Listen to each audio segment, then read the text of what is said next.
Welcome, weary traveller, to another journey through the mists of time. It's a pleasure to have you here, settling in for a bit of calm, immersive history to relax to. Before we begin our tale, I'm curious. Where in the world are you listening from at this very moment?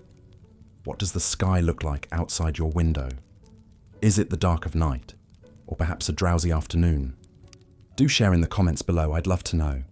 And if you enjoy these quiet meanderings through yesteryear, designed to inform and soothe in equal measure, consider subscribing so you never miss an episode. There's something undeniably cozy about drifting off to the gentle cadence of history, and I'm honoured to be your guide. Tonight, we venture to a world both distant and strangely familiar, the harrowing existence of criminals in medieval times. An age of brutality and betrayal, yes, but also of daring exploits, wrenching remorse, and the enduring power of the human spirit against all odds.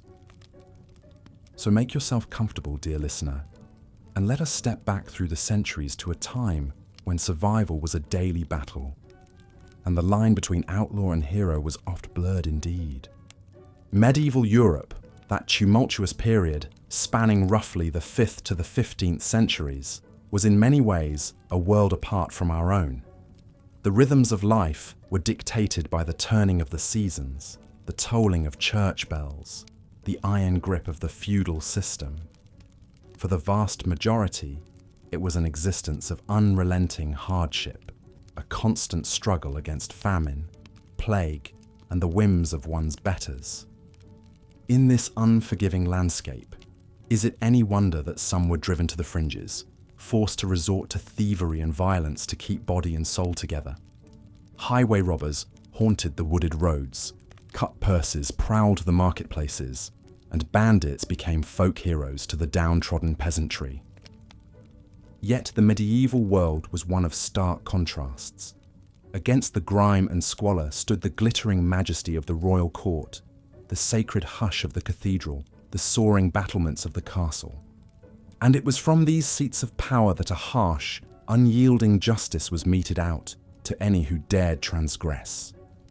Public spectacles of torture and execution were a common sight, serving as both entertainment and dire warning to the masses. The stocks and pillory, the branding iron and the gallows, these brutal instruments loomed large in the popular imagination, a reminder of the steep price to be paid for straying beyond the bounds of law and custom. But what of the individuals who found themselves on the wrong side of this pitiless system? What desperate circumstances drove them to risk life and limb, and what became of them in the end? These are the questions we'll be exploring in all their gritty, poignant detail. Through the mists of time, their stories call out to us. Tales of daring and defiance, of sin and redemption. The peasant highwayman, the charismatic bandit, the repentant killer. Each has much to teach us about the human condition and the thin line that separates any one of us from a life beyond the pale. So let us heed their whispers and walk a while in their footsteps, that we may better understand the cruel vicissitudes of fate that governed their world, and perhaps, in some small way, our own. But first, a word of caution. The journey we're about to embark upon is not for the faint of heart. The medieval underworld was a grim and unforgiving place, where life was often nasty, brutish, and short. But therein lies its morbid fascination, the knowledge that these were real people, driven to extremes by circumstances we can scarcely imagine. Through the alchemy of storytelling, we can resurrect them for a brief, haunting moment, not to glorify their deeds, but to bear witness to their humanity. So steel yourself, dear listener, for a harrowing descent into the dark heart of the Middle Ages. But take comfort too, in the knowledge that these long ago terrors can no longer touch us. We are safe in the present, wrapped in the hard-won security and civility of our modern age. And yet, as we drift off to sleep tonight, perhaps we'll spare a thought for those less fortunate souls, the ones who lived and died by the sword, the noose, and the iron fist of medieval justice. May their stories endure, a testament to the indomitable human spirit in the face of unimaginable adversity. But I'm getting ahead of myself. Before we plunge headlong into the thick of it, let's take a moment to set the stage. Picture, if you will, the Europe of the 1200s. A patchwork of feudal kingdoms, each ruled by a monarch whose power was absolute in name, if not always in practice. For the vast majority of the population, the peasants, serfs, and villeins who toiled in the fields and huddled in thatched hovels, life was a relentless cycle of back-breaking labour and grinding poverty. They were bound to the land, subject to the whims of their lords, and utterly at the mercy of the elements. In times of plenty, they might eke out a meagre existence, but all too often, their lives were upended by forces beyond their control. A failed harvest could mean starvation. A marauding army could reduce their village to ashes. And always, the spectre of disease loomed. The dreaded plague that struck without warning and decimated entire communities. Against this bleak backdrop, is it any wonder that crime flourished? For those on the margins of society, those with nothing left to lose, the lure of the open road and the glint of stolen gold could be impossible to resist. And so they took to the highways and byways, these desperate souls, the outlaws, the brigands, the highwaymen. Some were driven by pure survival instinct, resorting to petty thievery to keep hunger at bay. Others were motivated by a thirst for adventure or a desire to strike back at a system that had left them destitute and powerless. And a few, perhaps, were simply born bad, possessed of a wickedness that no circumstance could excuse. Whatever their reasons, these medieval malefactors would come to loom large in the popular imagination, their exploits celebrated in ballads and penny dreadfuls, their grisly fates held up as cautionary tales. And it is into their world that we now venture, dear listener, a world of danger and desperation, of high-stakes gambles and brutal reckonings. But fear not, for I shall be your trusty guide, illuminating the dark corners of history with the flickering light of scholarship. Together, we'll explore the social and economic forces that gave rise to medieval crime and the often horrific methods by which it was suppressed. We'll meet some of the era's most notorious outlaws, men like Jack Cornwall, the peasant farmer turned highway robber, and Eustace Foleville, the aristocratic gang leader with a Robin Hood complex. We'll follow them from their first tentative steps into a life of crime to their eventual downfall, whether at the end of a rope or in a moment of hard-won redemption. Along the way, we'll bear witness to the brutal realities of medieval justice, the grisly spectacles of public torture and execution that served as a warning to would-be wrongdoers. We'll explore the dank and dismal dungeons where the accused awaited their fate, and the ingenious instruments of pain that extracted confessions from the guilty and innocent alike. But we'll also pause to consider the human stories behind the headlines, the tales of love and loss, of hope and despair that animate even the most hardened criminal.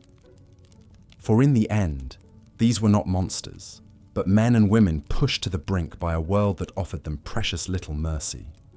So settle in, dear listener, and let us journey back to a time when life was cheap and justice was swift and merciless. A time when the line between hero and villain was often blurred, and the price of survival could be one's very soul. It's a grim and haunting tale, to be sure, but one shot through with moments of courage, compassion, and even dark humour. For in the face of unimaginable adversity, the human spirit has a way of enduring, of finding light in the darkest of places and hope in the most hopeless of circumstances. And so, as we embark on this journey through the underworld of medieval Europe, let us do so with an open mind and a compassionate heart. Let us seek to understand rather than judge, to find the humanity in even the most desperate and depraved of our forebears. For in doing so, we may just come to see our own world in a new light, to appreciate the progress we've made and the work that still remains to be done. And perhaps, just perhaps, we'll find a measure of empathy for those who came before us, the lost and the damned, the sinners and the saints, who lived and died in a time of unimaginable brutality. But enough of my philosophizing. The hour grows late, and the mists of time beckon.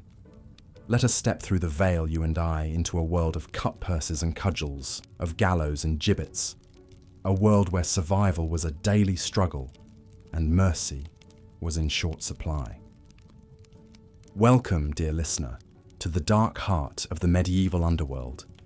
May you find here not only morbid fascination, but also moments of unexpected poignancy, glimmers of light in the gathering gloom. And may you emerge from this journey with a renewed appreciation for the fragile blessings of peace, prosperity, and the rule of law.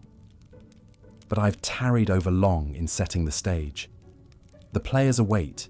The drama is about to unfold. So steel yourself, gentle listener, and let us descend together into the depths of the distant past. A past that is, in some ways, not so very distant at all. A past that echoes through the ages, whispering its secrets to those with ears to hear.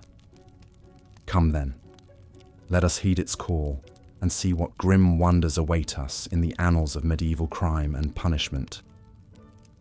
As we drift deeper into the sordid underworld of medieval crime, let us turn our gaze to one of the most infamous breeds of outlaw during this era, the charismatic bandit.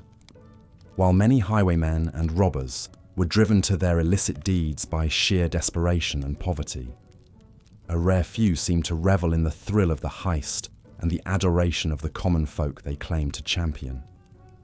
One such dashing rogue was Eustace Folville, a 14th century gentleman turned outlaw, who became a veritable folk hero in the English Midlands. Born into a respectable Leicestershire family, Folville seemed destined for a life of privilege and comfort. However, a fierce family feud and a taste for rebellion soon set him on a far different path. The tale goes that Folville took up arms against the crown after his cousin was unjustly imprisoned by the Sheriff of Nottingham. Vowing revenge, Eustace gathered a loyal gang of men and rode out to make the sheriff pay for his transgressions. In a daring raid, they ambushed and killed the sheriff and several of his men, then melted back into the dense Charnwood forest that became their refuge. But rather than flee as fugitives, Folville and his band embarked on an audacious new career as robbers. With a twist, they began targeting the most reviled figures of the common folk, the tax collectors. In an age of crushing inequality, ruthless collection of taxes and levies was deeply resented by the peasantry, who could barely afford to feed their families. By relieving these collectors of their ill-gotten lucre, and perhaps lightening their own purses in the process, Folville's gang soon won the adoration of the masses. The most legendary of these heists took place in 1326, during the reign of King Edward II. On a foggy morning, Eustace and his men ambushed an unsuspecting royal caravan transporting taxes collected by the tyrannical Duke of Exeter. The robbery was a smashing success, and while exact figures are uncertain, the haul was reportedly immense. But true to form, Folville made certain a generous cut of the spoils found its way into the hands of the impoverished locals, winning their eternal gratitude and loyalty in return. Of course, such audacious crimes against crown and state would not go unanswered forever. Royal writs were issued denouncing Folville as a notorious robber and offering a handsome bounty for his capture. The outlaw's family members were thrown in prison in hopes of drawing him out. Posses of sheriffs and soldiers scoured the countryside for Eustace and his men. Yet through a combination of local support, daring evasion, and perhaps just sheer boldness, Eustace and his Folville gang managed to elude capture for years. They became local legends, the gentleman thief and his merry men who robbed from the rich, gave to the poor and mocked the powers that be. Embellished tales of Eustace's exploits spread like wildfire through alehouses and marketplaces, growing in each retelling. Some stories claimed Eustace had a secret tunnel network beneath the forest to spirit away his loot. Others swore he could transform into a fox to evade pursuit by baying hound. Most famous of all was the tale of his archery contest with the devil himself, in which Folville wagered his soul in a test of skill, only to cheat the fiend with an impossible trick shot. As entertaining as such folk tales may be, the truth is, we may never know the full details behind the legend of Eustace Folville. What scraps of historical record remain suggest he did indeed lead a gang of highwaymen in Leicestershire for over a decade, robbing and killing at least a dozen men along the way. And in a strange twist of fate for an outlaw, Eustace was eventually pardoned by the very king who had long sought to hang him. In 1334, now middle-aged and weary of the fugitive life, Folville threw himself on the mercy of the young King Edward III, and much to everyone's shock, received it. Historians suspect Folville's pardon was granted in part because of shifting political winds at court that saw his enemies sidelined. Nevertheless, with his slayer slate wiped clean, Eustace Folville retired to his family estates, a free and wealthy man. He lived out his remaining years as a respected local figure, serving as bailiff and justice of the peace of all things. When he died around 1347, he was buried in the Folville family chapel, his gravestone bearing a jaunty effigy of a sword-bearing knight, the very picture of a medieval gentleman. So what are we to make of the swashbuckling saga of Eustace Folville? Was he truly a heroic rogue who stood up for the downtrodden against their oppressors, or just a self-serving thug with a knack for public relations? As is so often the case, the full truth likely lies somewhere in between. Like his spiritual successor, Robin Hood, a century later, Eustace was an outlaw who captured the public's imagination and cast himself as their champion, all while profiting handsomely off his crimes. Yet in an age of such brutal inequality and injustice, perhaps even a bandit who could tweak the nose of the powerful and give the masses a taste of ill-gotten wealth seemed a hero. Though Eustace Folville's swashbuckling days are long past, his legend endures as a reminder of how even in the medieval world's darkest corners, a spark of light could still capture hearts and minds. With a wink and a wandering hand, figures like Folville gave the desperate a dose of hope, mirth and mischief in lives so often starved for each. And while we may not endorse their methods from our cozy modern perch, we must concede these dashing outlaws injected a much-needed splash of colour into a very drab and dismal time. One can almost picture Eustace among his men in some musty tavern, regaling the eager crowd with his latest daring deeds as tankards clash and the minstrel plays. So, let us raise a glass to Eustace Folville, the gentleman thief, forest fox, and gallant rogue who tweaked the nose of tyrants and, for a brief, shining moment, brought a touch of justice to an unjust age. Sweet dreams, dear listener, and watch for wily foxes on the road. As the warm glow of Eustace's tale fades into the mists of history, we find ourselves drawn onward to explore yet another shadowy facet of medieval crime, one with a decidedly more sombre and complex character. For while roguish bandits like Folville may capture our imagination, the reality is that the vast majority of medieval lawbreakers were not so dashing, nor their ends so gentle. Next, we peer into the fraught and fearful world of crime and punishment for women in the Middle Ages. Beneath the grim, pious veneer of medieval society, dark currents of suspicion, superstition, and misogyny often flowed, sweeping untold numbers of women into the maw of justice. For a woman to be drawn into the criminal underworld of this era was a terrifying prospect indeed. The path to crime for medieval women was tragically often paved by simple desperation. With scant access to education, employment, or property rights, an unmarried or widowed woman faced daunting prospects for survival. Those who avoided abject poverty often found themselves trapped in the oldest profession. Others, perhaps separated from family or fleeing abuse, resorted to begging, vagrancy, and petty theft to survive. Yet these so-called crimes of poverty left countless women exposed to the harsh, unyielding brutality of medieval law. Whereas their male counterparts might face a lashing or short jail stint for such minor offences, female convicts routinely endured far worse. It was not uncommon for a woman to be subjected to savage floggings, public humiliation, or lengthy dungeon stays, often with little regard for the circumstances that led to their plight. Even more disturbing was the readiness with which medieval authorities could concoct charges of moral crimes against unruly or inconvenient women.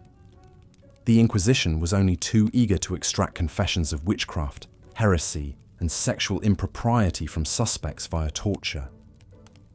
Village gossip and jilted lovers could easily spark accusations that might see an innocent woman burned, drowned, or banished.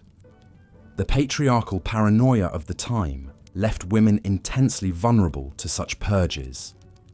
Perhaps no female crime was regarded with more revulsion and fury in medieval times than that of infanticide. In an era of scant birth control and zero tolerance for unwed motherhood, untold numbers of desperate women resorted to the unthinkable. If discovered, the grisly act elicited no public sympathy, only swift and terrible retribution. Infanticidal mothers were routinely tortured, paraded in shame, and executed without mercy. One infamous case was that of Margaret Kitzsteiner, a 17-year-old German peasant who drowned her newborn in a well in 1580. Arrested and interrogated, Margaret confessed under torture to not only infanticide, but that she was a witch who copulated with the devil. Further denounced by vindictive neighbours, poor Margaret was publicly humiliated, savagely lashed, and finally beheaded before a jeering mob.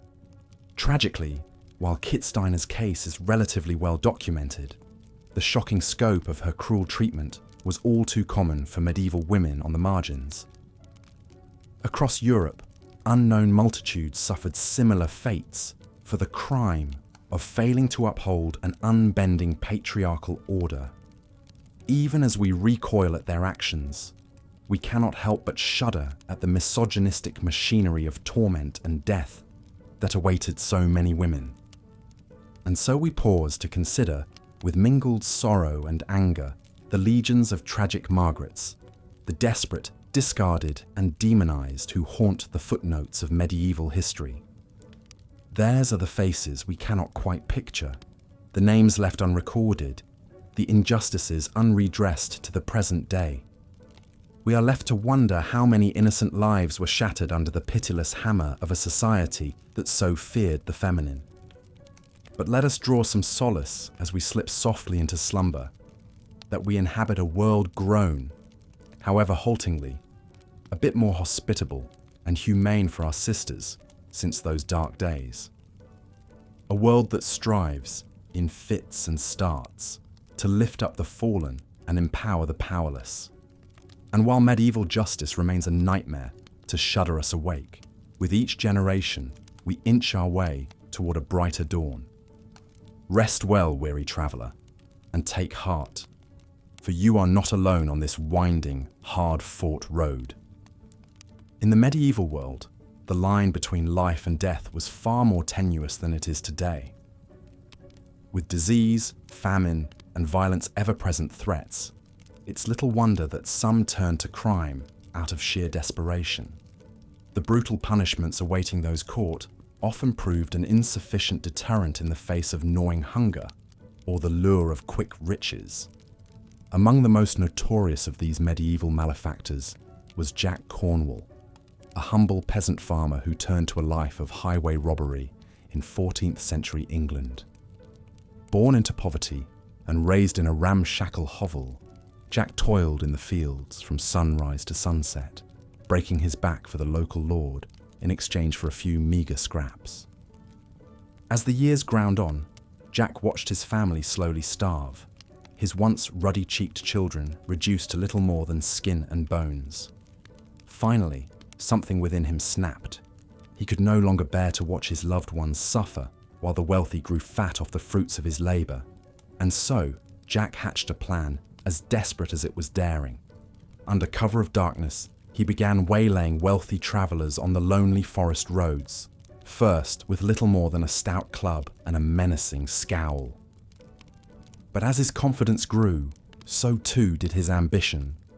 Jack soon graduated to a rusted sword pilfered from a dead soldier and a tattered black mask to conceal his identity. His modus operandi was simple but effective. Jack would lay in wait behind a blind curve, his lean frame concealed amid the dense underbrush. When a likely mark approached, he would leap out with a fearsome bellow, brandishing his blade and demanding their purse. Most were so startled, they readily complied. In this fashion, Jack Cornwall managed to eke out a living on the margins of society, his ill-gotten gains providing a much-needed supplement to his family's paltry income. For a time, it seemed as though he might actually get away with it, until a chance encounter with a wealthy merchant would seal his fate. The portly trader was not so easily cowed as Jack's usual targets. When the highwayman demanded his gold, the merchant drew a dagger from his cloak and lunged at Jack with a speed belying his bulk. Caught off guard, Jack fell backwards, cracking his head on a stone. The last thing he saw as his vision went black was the merchant's face leering over him in triumph. Jack awoke to find himself shackled in a dank, foul-smelling cell, his head throbbing and his mouth cottony with thirst. He languished there for days, the seconds seeming to ooze by in the chilling damp and pestilential rot of his dungeon confines. The rare shafts of light that penetrated his cell came tinged with an ominous reddish hue, as if the very sun had been stained by the blood of centuries' worth of unfortunate occupants. When the day of his trial finally arrived, Jack was dragged before a court of landed nobles and self-satisfied clerics. Their bejeweled fingers and sumptuous robes, a sharp contrast to his own filthy rags and gaunt, unshaven features. He knew at once that he could expect no mercy from such an audience. The proceedings were little more than a farce, a foregone conclusion. The sneering merchant recounted Jack's attack in exaggerated detail, painting himself as the heroic victor over a deranged, bloodthirsty villain. No one asked Jack for his version of events. No one cared that his crimes had been driven by deprivation and despair, rather than greed or malice. In the end, the sentence was as swift as it was cruel. Death by hanging, to be carried out at dawn the following day. A hush fell over the courtroom, broken only by a strangled sob from Jack's wife, who had come to bear witness to her husband's fate. Babe in arms. That night in his cell, Jack stared at the stone walls, the guttering torchlight tracing capering demon shadows across their clammy expanse. He thought of his family, of the empty belly and broken heart his death would leave behind. Mostly, though, he thought of the bitter unfairness of it all, of the yawning chasm between the haves and have-nots that had swallowed him whole. As the first pale fingers of dawn crept through the bars of his cell window, he almost welcomed the oblivion to come. They came for him at first light, a trio of burly guards who hauled him up from the filthy straw and dragged him stumbling out into the morning chill. A small crowd had gathered to witness his end, their faces a mix of pity, contempt, and morbid anticipation. In their midst, he glimpsed his wife, tears streaking her pale cheeks as she clutched their wailing infant son. Jack barely felt the rough hemp of the noose as it settled around his neck. So consumed was he by the anguish in his love's eyes. The hooded executioner muttered a half-hearted prayer, more for the benefit of the spectators than the condemned. And then, with a sudden jerk and a sickening crack, Jack Cornwall, peasant farmer turned highwayman, was no more, just one more wretched soul ground beneath the wheels of a merciless world. His body was left to twist in the wind as a grim reminder to any who might follow in his footsteps, a forlorn human scarecrow unheeded by the circling carrion birds. Passers-by would later report that his lifeless face seemed etched with a profound sadness beyond mere death, an unending lament for the injustice that had defined his life, and so many others like it. In time, Jack's story would fade from memory, lost amid the numberless ranks of the downtrodden and desperate. But for a fleeting moment, his name had stood as a symbol of defiance against a world stacked hopelessly against the lowly likes of him. A small, flickering light of resistance in an age of darkness. Such public spectacles of harsh justice were all too common in medieval Europe. In an era without a formal police force or systematic means of law enforcement, grisly punishments were seen as a necessary deterrent to keep the discontented rabble in line. The logic was brutally simple. Make an example horrific enough, and others would think twice before straying into crime. And so, miscreants might find themselves subjected to a litany of stomach-churning tortures. Flogging was a popular choice, the lash biting deep into quivering flesh until the victim's back was reduced to a raw, oozing checkerboard of welts and gashes. The stocks and pillory were also much in vogue, leaving the guilty party vulnerable to whatever humiliations or abuse a vengeful public might rain down upon them. Other punishments were more psychologically cruel than physically agonizing. Branding, for instance, ensured that a criminal would be forever marked as an outcast, shunned by respectable society, no matter how sincerely they might repent. Likewise, mutilations, the severing of a hand or splitting of the nose, left the offender permanently disfigured, an embodied cautionary tale against the wages of sin. Perhaps most feared of all was the spectre of gibbeting, having one's corpse tarred and encased in a wrought iron cage, left to sway in the breeze at a crossroads or other public place. To decompose in full view of the world, carrion birds pecking at your rotting features as your empty eye sockets stared in mute accusation at passers-by. It was a fate too chilling to contemplate. But such was the way of justice in an age of cruelty and caprice. When life was so often nasty, brutish and short, what were a few more horrors heaped upon the heads of the damned? The medieval mind saw in such punishments not just retribution, but a macabre form of theatre, a morality play written in blood and agony to keep a seething underclass in check. Of course, not all who ran afoul of the law faced such a grim and ignoble end. Those with wealth or status could often negotiate for lighter sentences or wriggle out of consequences altogether. The poor, however, people like Jack Cornwall, enjoyed no such privilege. For them, even a minor infraction could spell disaster, a one-way ticket to the noose or the torturer's rack. And so, they crowded into dank, miserable dungeons, the forsaken and forlorn byproducts of a society built on ruthless hierarchy. There, in the shadow-haunted bowels of medieval castles, a special hell awaited those unfortunate enough to find themselves at the mercy of the law. It is difficult for us now to conceive of the abject horror of those cramped stone oubliettes, where prisoners huddled together in the dark, forgotten by the world above. The lucky ones might have a tiny barred window high up the wall, admitting a single anemic shaft of light. The unlucky made do with guttering torches or tallow candles, their fitful illumination scarcely piercing the gloom.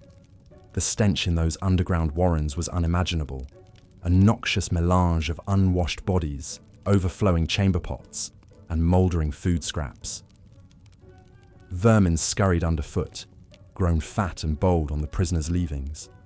The damp chill seeped into the marrow of one's bones, inescapable and soul-wearying.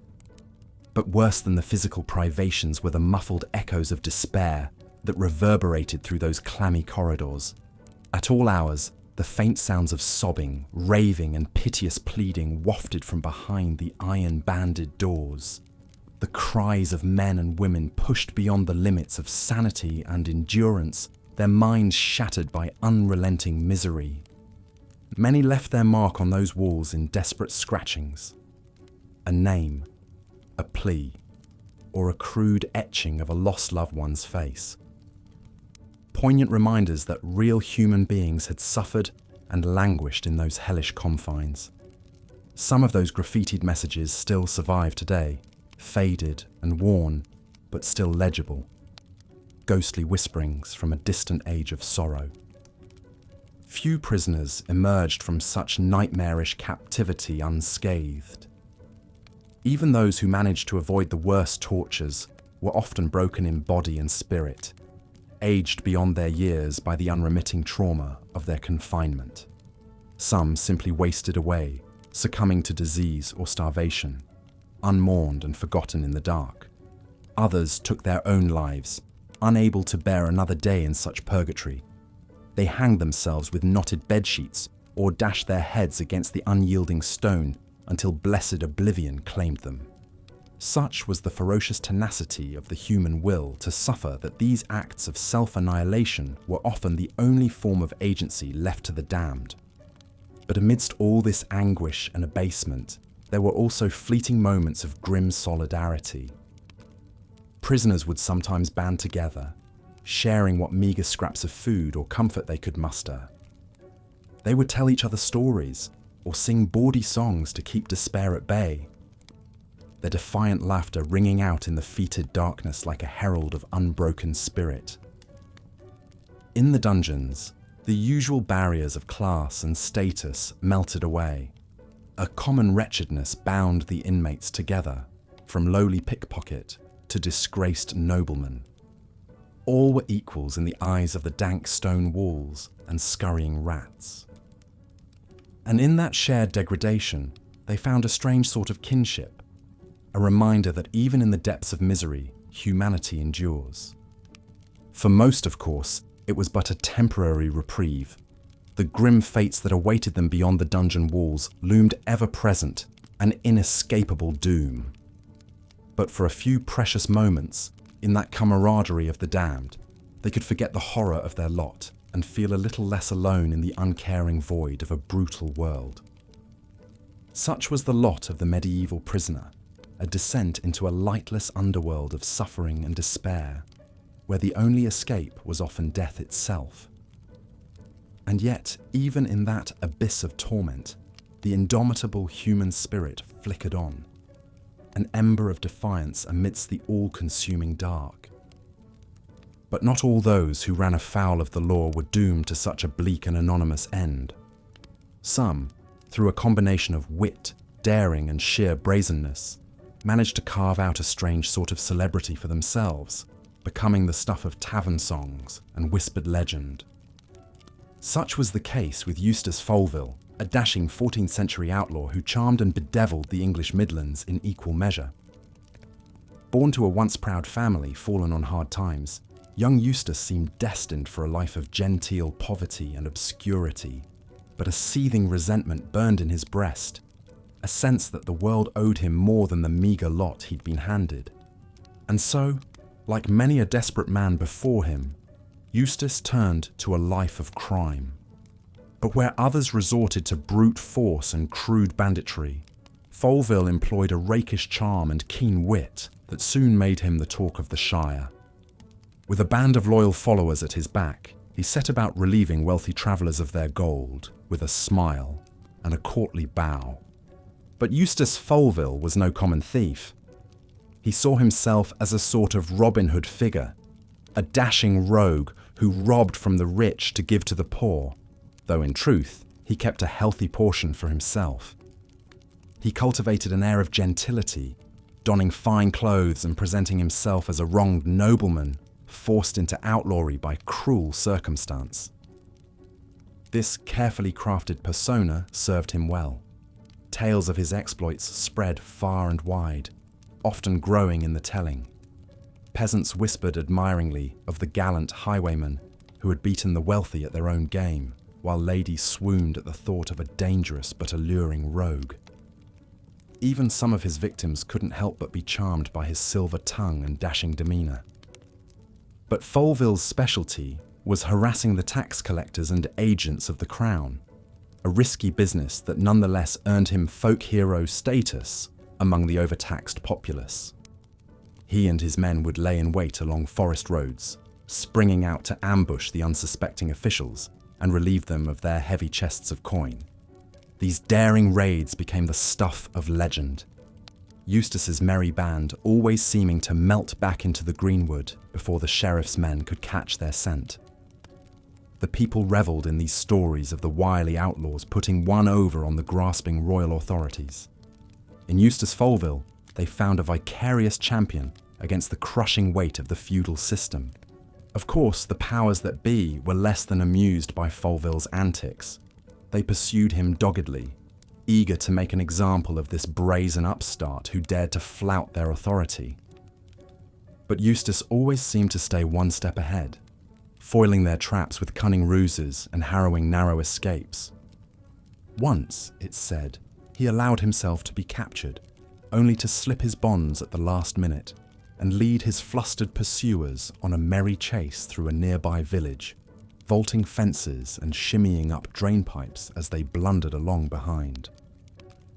By the time they thought to corral him, he had vanished into the ether, his mocking laughter echoing behind him. Another time, cornered in a disreputable tavern, Eustace allegedly donned a habit and blacked out his teeth with soot, posing as an addled old monk. When the sheriff's men came calling, he confounded them with crazed gibberish and lurching capering until they left in consternation, never realizing how close they'd come to their quarry. Such bold escapades only burnished Folville's aura of rakish invincibility. In the popular imagination, he took on the dimensions of a figure of myth and romance, a gallant laughing cavalier who played the mighty for fools and always got the better of his bumbling pursuers. No degenerate cutthroat he, but a proper gentleman of the road. But of course, the reality was likely a good deal less rosy. For all his flair and panache, Eustace was still a hunted man, forced to live on the margins and in the margins, and constant fear of capture.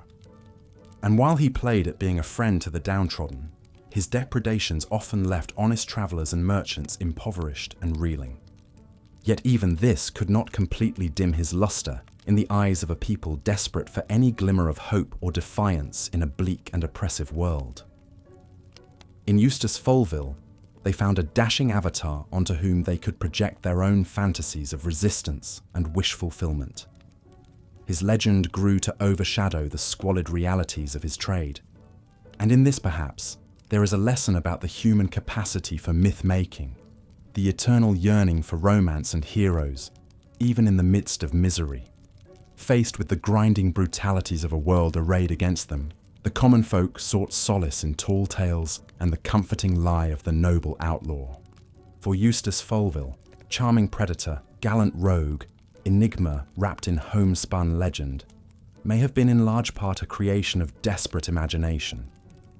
But in giving life to his fanciful exploits, his admirers also nurtured the embers of theirs. As we've seen, the life of a medieval criminal was often nasty, brutish and short. But amid all the cruelty and squalor, there were glimmers of humanity, even among the most notorious outlaws. Take the story of Robert of Alton, a disgraced knight who terrorized 13th century England. Born to a noble family, Robert seemed destined for a life of chivalry and honor. But war had other plans. While fighting in France, he committed unspeakable atrocities against civilians, burning villages, slaughtering women and children. The carnage fractured his mind. Robert returned home a changed man, his soul shattered and conscience unbound. Turning to a life of crime, Robert embarked on a one-man reign of terror across the English countryside. No traveller was safe from his ambushes. He killed indiscriminately, driven by some inner torment. The crown put a handsome bounty on the mad knight's head, but Robert's cunning and brutality kept him one step ahead of the law. Until one cold autumn evening, when his luck finally ran out. Villagers he had been terrorizing lay in wait and captured Robert in a dramatic showdown. In chains, he was hauled before the magistrate to face a long list of heinous charges. The kingdom clamored for Robert's head.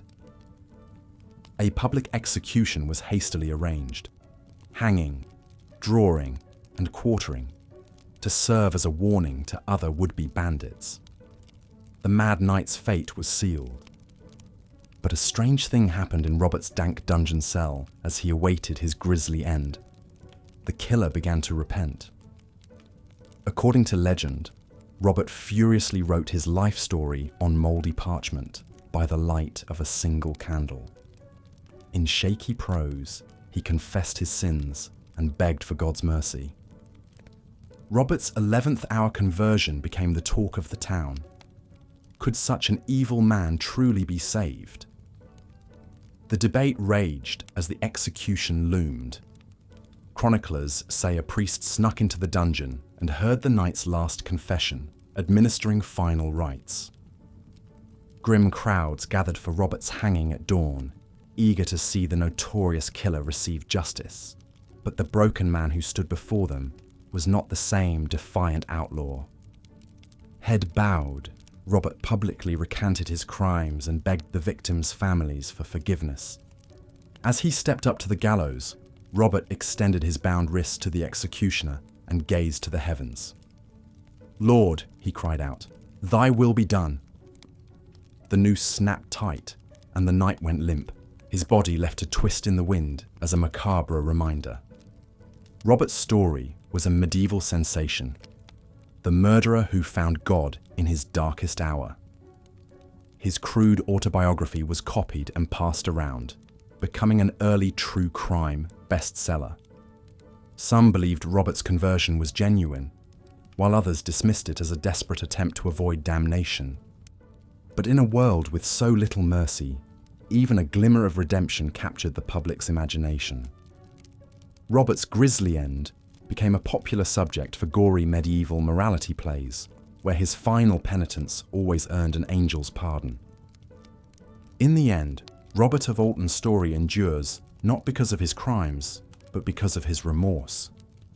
His is a very human tale of sin, punishment, and the hope of forgiveness. For even in the face of certain death, it is never too late to repent. While Robert's violent exploits may have been extreme, his yearning for salvation was not unique. Across the Middle Ages, many criminals sought to make peace with God before facing the executioner. The church held powerful sway, and the promise of divine mercy was often a condemned man's last comfort. Medieval execution rituals were designed as much for spiritual redemption as physical punishment. Proceedings often began with an elaborate public mass where the condemned would receive last rites. A priest would then escort the criminal to the scaffold, urging repentance and leading prayers. Even the execution itself took on a perverse religious ceremony at times. According to some accounts, crucifix-shaped gallows were used so that felons could die in the same manner as Christ.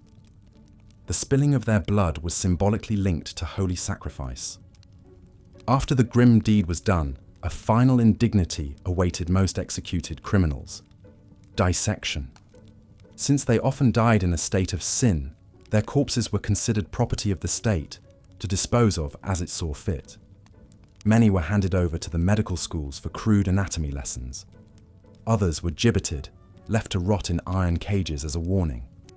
But not all criminals were resigned to a grisly public death or anonymous dissection. Right up until the end, some violently resisted their fate, making desperate bids for escape or rescue. Others faced the noose stoically, stubbornly refusing to repent or beg for mercy. A few even used their execution as a final act of defiance against authority. The execution scaffold could become an early speaker's corner. Condemned outlaws might denounce the corrupt system that had doomed them, or passionately plead their case to the gathered crowds.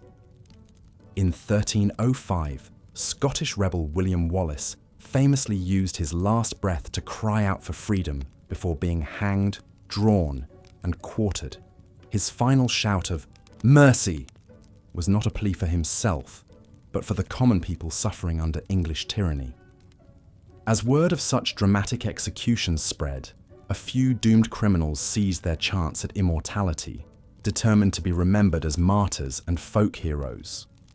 For men and women with little power in life, Choosing how they faced death was their last chance to shape their own legacy. So while the violent lives of medieval criminals often ended at the scaffold, their stories lived on, whispered around campfires, scribbled in chronicles, and enacted on festival stages. In a largely illiterate society, tales of daring outlaws, jailhouse repenters, and defiant martyrs became a form of medieval pop culture. For peasants ground down by poverty and powerlessness, these criminal legends were a source of grim fascination and vicarious thrills. They offered a glimpse of adventure beyond the drudgery of feudal life. And in some cases, they provided a subtle outlet for social criticism, a commoner's eye view of injustice. Of course, we must be wary of romanticizing the criminals of the Middle Ages, or reading too much into their enduring tales. Most were desperate outcasts, not dashing rogues, and their victims' suffering was all too real. But in a world with so little empathy for the poor and powerless, even their grisly stories found an eager audience. So what are we to make of the brutal lives of medieval criminals in the end? On one level, they simply reflect the harshness of their era, a world of rampant inequality, cruelty, and superstition. Theirs was not a romantic age, but a pitiless one that drove many to unspeakable deeds. But if we listen closely to whispers of humanity amid the horror, a more nuanced picture emerges. Behind every medieval outlaw tale is a real person pushed to the brink by hardship, broken by trauma, or twisted by unchecked power. Their crimes may repel us, but their all-too-human flaws and yearnings still resonate across the centuries. We see in them echoes of our own potential for both cruelty and redemption. How many of us, ground down by poverty and pain, might be capable of terrible things? In the end, perhaps the true value of pondering these long-ago criminal lives is the empathy it stirs in us, a recognition of our common frailties and hopes. For all our modern sophistication, are we really so different from our medieval forebears, stumbling through a world that is often brutish and unfair? As you drift off to sleep, let your mind wander back to those distant days of chainmail and dungeons, plagues and putrid streets. Imagine yourself in the place of some scrawny medieval peasant, gazing up at the severed heads above the town gates. What flickers of life, however unfortunate, once animated those vacant eyes? Hold that thought as you slip into dreams, your warm bed a world away from a cold stone cell. Breathe in gratitude for our relatively gentle modern age. The monstrous criminals of the Middle Ages have long since mouldered to dust, but their very human stories linger, inviting us to ponder the crooked timber of our species. And so, our grim historical tour draws to a close. The next time you find yourself grumbling about some petty modern inconvenience, cast your mind back to the short, ungentle lives of medieval criminals. Suddenly, that long line at the DMV might not seem so dire. Progress may be imperfect, but it's a hard-won gift. Sleep well, dear listener, and dream of kinder centuries. Let the muffled sounds of the modern world, the hum of late-night traffic, the muted barks of neighborhood dogs, soothe you into slumber. How lucky are we to drift off without fear of barbarians at the gates or brigands in the shadows. Our world is still far from perfect, of course, but it's a far cry from the desperate, disease-ridden societies that drove so many medieval men and women to unspeakable deeds. We may yet build a civilization where fewer fall through the cracks into brutality. The arc of history is long, but perhaps it bends toward mercy in the end. So rest now and savor these last drowsy moments of wakefulness, poised between the dark dreams of history and the gradual dawn of a better world. Let the hard-learned lessons of the past whisper into your waiting ears, and may your sleep be sweet, and your tomorrows ever more gentle. As we've seen, the life of a medieval criminal was often brutish and short, shaped by the harsh realities of poverty, inequality, and a ruthless justice system. But amidst the darkness, there were also flashes of defiance, ingenuity, and even gallantry from those who lived outside the law. Take the case of Adam the Welshman, a wily outlaw who haunted the wilds of northern England in the early 14th century. Born to a poor family in the rugged hills of Wales, Adam turned to a life of crime as a young man, driven by a combination of desperation and thirst for adventure. With a band of loyal followers, Adam made a name for himself as a kind of Robin Hood figure, renowned for his daring heists against wealthy travelers and his generosity to the poor peasants who sheltered him. His exploits became the stuff of folklore. It was said he could disappear into the forest like a ghost, that he had a magic cloak that made him invisible, that he could charm the coins out of any man's purse with his quick wit and silver tongue. But the reality was likely far less romantic. Life on the run was cold, hungry, and perilous. Adam and his men slept rough in the woods, in constant fear of capture. They relied on a network of secret caves and sympathetic villages to evade the authorities. And when they did strike, it was often with ruthless efficiency, leaving a trail of bodies and terrified survivors in their wake. For years, Adam managed to stay one step ahead of the law, even as his notoriety grew. The local sheriffs put a bounty on his head and hired special constables to track him down. But Adam was a cunning adversary. He bribed officials, intimidated witnesses, and eliminated traitors within his own gang to protect himself. However, as with most outlaws, Adam's luck eventually ran out. Betrayed by a jealous lover, he was ambushed by a posse of armed men in a small village where he had gone to visit his mother. A fierce battle ensued, but Adam was severely outnumbered. He was captured and marched back to the nearest town in chains to stand trial. In the makeshift courtroom, Adam stood before the local magistrate, his face bruised and bloodied, his wrists raw from his shackles.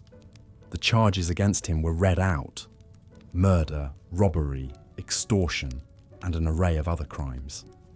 The crowd that packed the room jeered and hissed, hungry for justice. But even in this dire moment, Adam remained defiant. According to legend, when the magistrate asked him if he had any last words, Adam flashed his trademark grin and quipped, "Aye, my lord, I may hang for my crimes, but at least I had the courage to live free, which is more than I can say for these bootlickers and sycophants you call subjects." The magistrate was not amused. He sentenced Adam to be hanged until dead, his body to be displayed as a warning to other would-be brigands.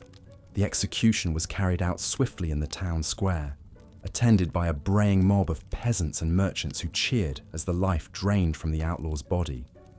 In death, Adam the Welshman passed into legend, the dashing rogue who defied the wealthy and powerful, the merry trickster who eluded capture for so long, the martyr who died a criminal but lived as a free man. Ballads were sung of his exploits for generations, even as the details grew more fanciful with each telling. But for every Adam the Welshman, for every romanticized outlaw hero, there were dozens more petty thieves, cut purses, and highwaymen who met a miserable end with little fanfare. The vast majority of medieval criminals were desperate, damaged souls, pushed to the margins by a brutally unequal society and forced to prey on each other to survive. Take the story of Will Scathlock, a simple cottager from Sussex who, in a fit of drunken rage, bludgeoned his wife to death with a shovel in 1432. A habitual drunkard and a brute, Will was well known in his village for his foul temper and his quick fists. His long-suffering wife, Mary, bore the brunt of his abuse for years until that fateful night when he finally went too far. Realizing what he had done, Will fled into the woods, leaving his wife's broken body for their children to find in the morning. For months, he survived by stealing scraps from rubbish heaps and slaughtered livestock from fields, slowly losing his mind from guilt, paranoia, and starvation. He was finally caught by the local reeve, curled up half dead in a drainage ditch, mumbling incoherently. Hauled before the manor court, he openly confessed to his crime and begged for mercy. But there was no mercy for a wife killer in those days. Will was sentenced to be pressed to death. A slow, agonizing execution where heavy weights were piled on the condemned's chest until they suffocated.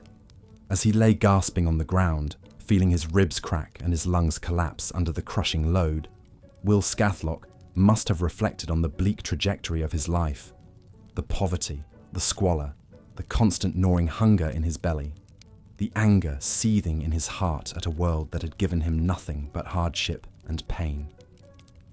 With his last breath, he rasped out a warning to the gathered crowd. "Beware the demon drink, friends.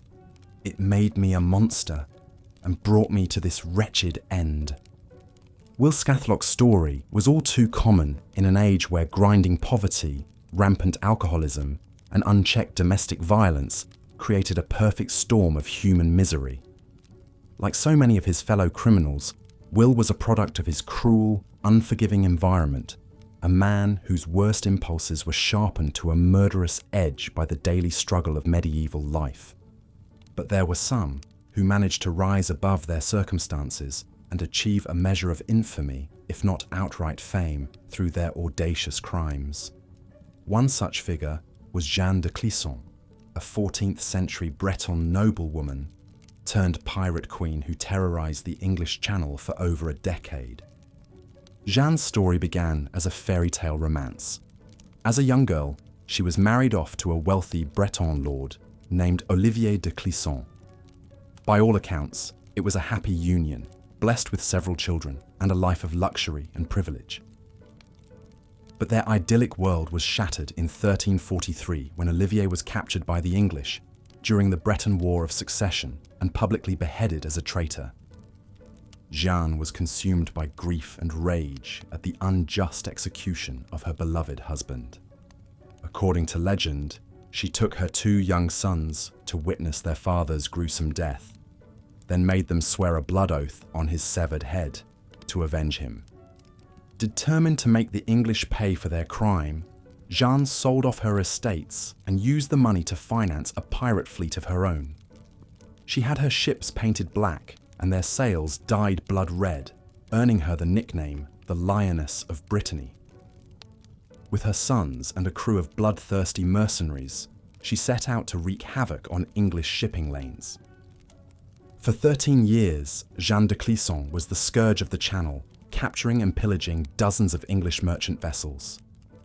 She was renowned for her ruthlessness, personally beheading any English nobleman she captured and hurling their bodies into the sea. Her exploits became so notorious that the English crown put a massive bounty on her head, but she always managed to elude capture. As her pirate career flourished, Jeanne used her wealth to build a network of spies and informants across Europe, funneling vital intelligence to the French king to aid in his war against the English. She even bankrolled several assassination attempts against English nobles, though none were successful. But time and tide wait for no one, not even a pirate queen.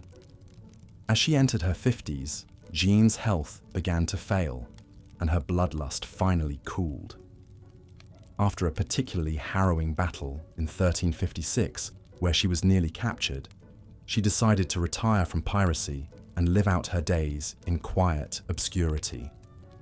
According to some accounts, Jeanne retreated to a remote castle on the Brittany coast, where she devoted herself to prayer and good works, trying to atone for her violent past. Other tales claim she simply vanished without a trace, her ultimate fate lost to history. Whatever the truth, there is no denying that Jeanne de Clisson lived a remarkable life, even by the turbulent standards of the Middle Ages. She was a woman who defied every convention of her time, a noblewoman who became a criminal, a wife who became a warrior, a mother who became a legend. In many ways, Jeanne's story embodies the strange contradictions of the medieval underworld. the blurring of lines between hero and villain, victim and perpetrator, justice and vengeance. In an age of stark brutality and rampant injustice, perhaps it's no wonder that some turn to crime as a means of asserting their humanity, of seizing some small measure of control over their destiny. As we contemplate these tales of daring outlaws and desperate cutthroats, it's tempting to romanticize their lives, to project our modern sensibilities onto their struggles. But we must remember that the reality of medieval crime was far bleaker than any ballad or legend would have us believe. For every flamboyant bandit king or pirate queen, there were countless anonymous wretches who lived and died in squalor, their brief, miserable lives snuffed out by disease, starvation, or the noose. The vast majority of medieval criminals were not dashing rogues or defiant rebels, but broken souls ground down by poverty, ignorance, and cruelty. And yet, even in the darkest corners of the medieval underworld, there are glimmers of something achingly human. Moments of courage, compassion, and even gallows humor in the face of unimaginable adversity. These were people who, for all their flaws and failings, fought tooth and nail to carve out some small space for themselves in a world that had no place for them. As we drift off to sleep, let us spare a thought for these long-lost souls, the peasant thieves and vagabond rogues, the highwaymen and cutpurses, the smugglers and pirates, and all the other forgotten outlaws of the Middle Ages. May their restless spirits find some measure of peace in the silence of the grave, and may their stories endure as a testament to the indomitable human will to survive, even in the darkest of times. And so we come to the end of our journey through the shadowy underbelly of medieval Europe.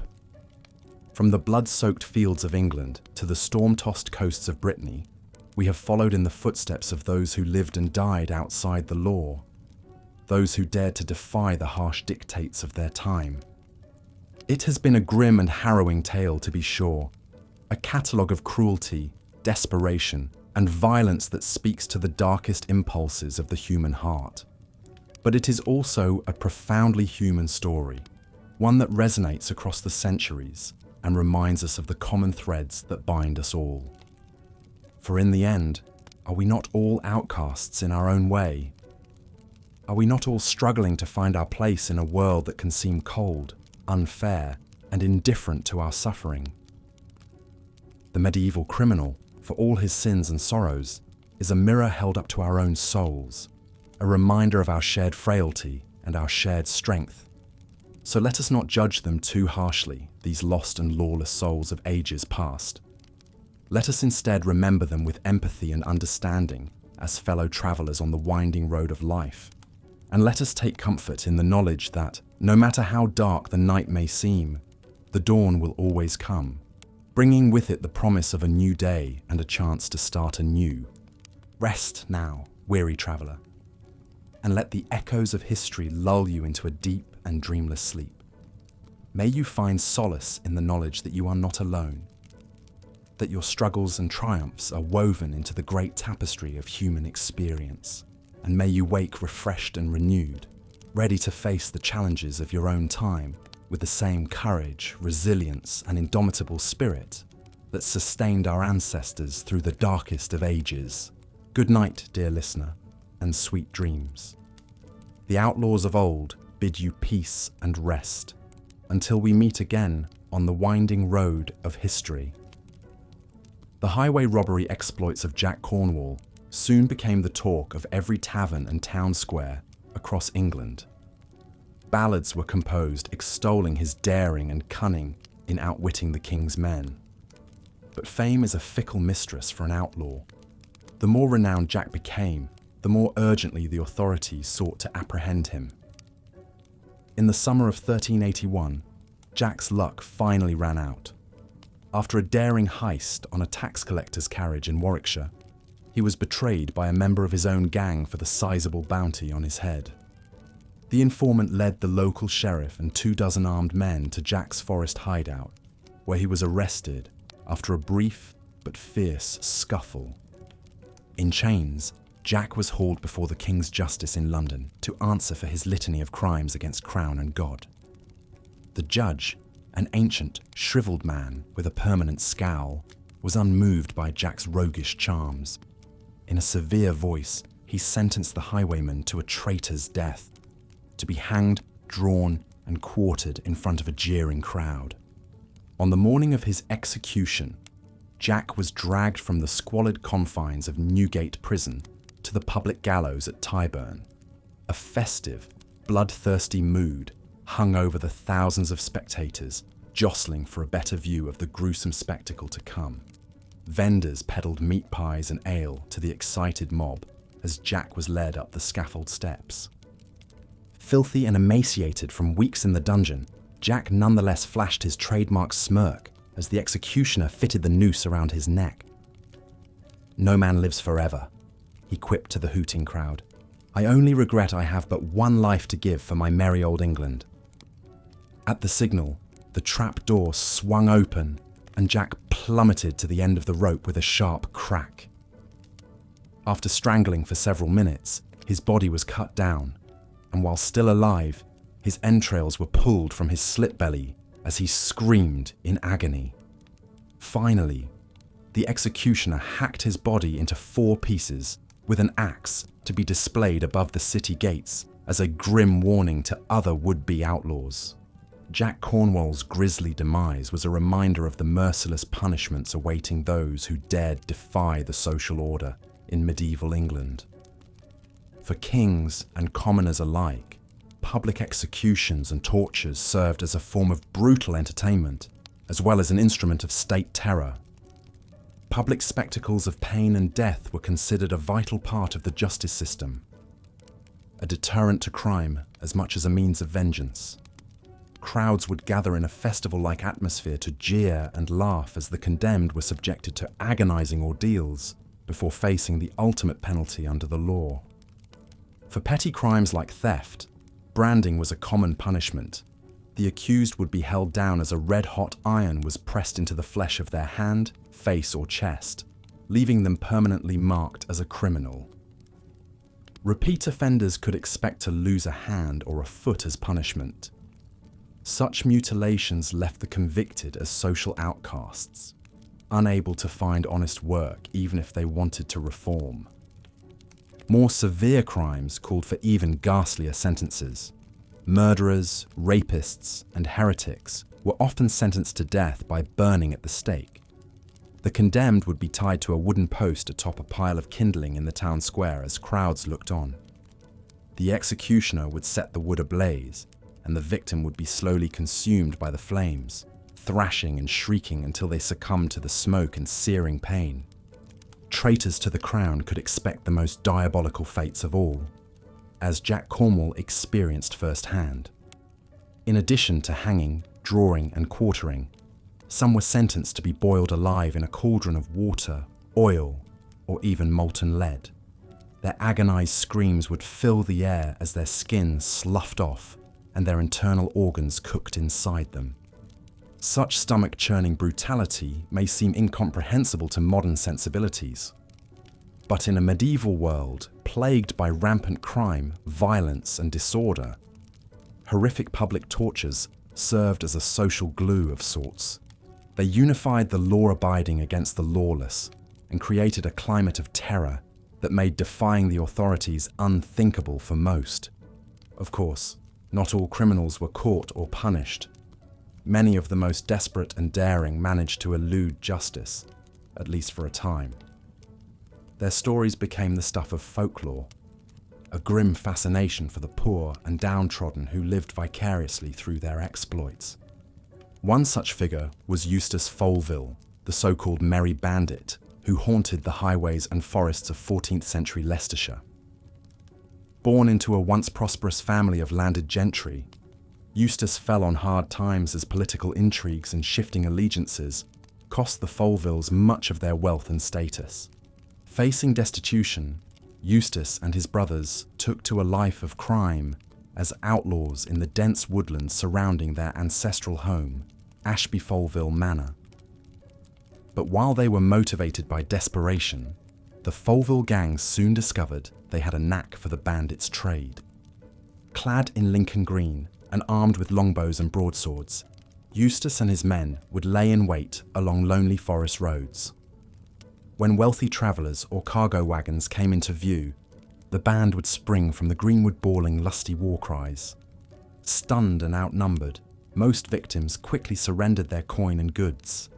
Those who resisted could expect a swift arrow to the chest or a crushing blow from a quarterstaff. But Eustace was said to forbid his men from harming women, children, or penniless peasants. Indeed, he became something of a local Robin Hood figure, famous for his gallantry and generosity to the poor. According to legend, Eustace once waylaid the carriage of a foppish bishop, travelling through Charnwood Forest with a cargo of silver plate and jewel-encrusted reliquaries. Disguised as a simple woodcutter, Eustace led the pompous prelate into the outlaw's trap, then forced him at sword point to hand over his treasures and consume a supper of humble bacon, beans, and black bread. Eustace then let the red-faced bishop go with a playful swat on the rear from his broadsword and a stern warning to mend his greedy ways. For the rest of his days, the clergyman was said to leave a place at his banquet table for any poor stranger who might pass by seeking alms or a meal. Such chivalrous capers earned Eustace the admiration of the peasantry and the ire of the authorities in equal measure. Ballads and poems celebrating his exploits spread his fame far and wide.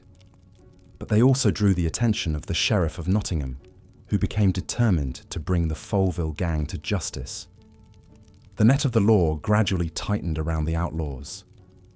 Several bloody skirmishes erupted between the bandits and the sheriff's men in the forest, leaving dead and wounded on both sides. Eustace himself barely escaped capture more than once, melting like a ghost into the misty greenwood as pursuers blundered by yards away. But Eustace Folville's freewheeling bandit life could not last forever. After a long manhunt, he was finally cornered at a remote inn and arrested after a brief but fierce sword fight left him wounded and exhausted. Tried and convicted of a laundry list of crimes, Eustace was sentenced to death by hanging at Nottingham Castle. According to some accounts, he was offered a last-minute pardon if he agreed to reveal the whereabouts of his buried loot. "Keep your pardon," Eustace reportedly scoffed, "for I've lived as a free man, and I'll die as one. Let the poor keep what I've given them, and be glad of it." With those defiant words, Eustace Folville stepped bravely onto the gallows trapdoor and plunged to his death, entering the realm of legend as surely as any figure from the misty past. His short, merry life and violent end embodied the brutal realities and romantic ideals of the medieval outlaw in equal measure. Of course, the experiences of male outlaws like Eustace Folville tell only part of the story of medieval crime and punishment. For women in the Middle Ages, the justice system could be even more cruel and unforgiving. The Pat. As we've seen, the brutal realities of medieval crime and punishment were intimately intertwined with the harsh social conditions of the time. Grinding poverty, unchecked disease, and a rigid class hierarchy pushed many to the margins of society, where a life of crime offered the only hope of survival. In this unforgiving world, even petty offences could result in horrific torture and gruesome public execution as the ruling class sought to maintain order through terror. One of the most iconic figures of the medieval underworld was the highwayman, a daring bandit who lay in wait along the lonely roads to ambush unsuspecting travellers. These desperate outlaws came from all walks of life, driven to crime by circumstance and opportunity. Some were fallen nobles or disgraced knights, others simple peasants or fugitive serfs seeking to escape the crushing burdens of feudal servitude. Perhaps no highwayman embodied this archetype more than the infamous Jack Cornwall, whose blood-soaked exploits struck fear into the hearts of wealthy merchants and clerics across 14th century England.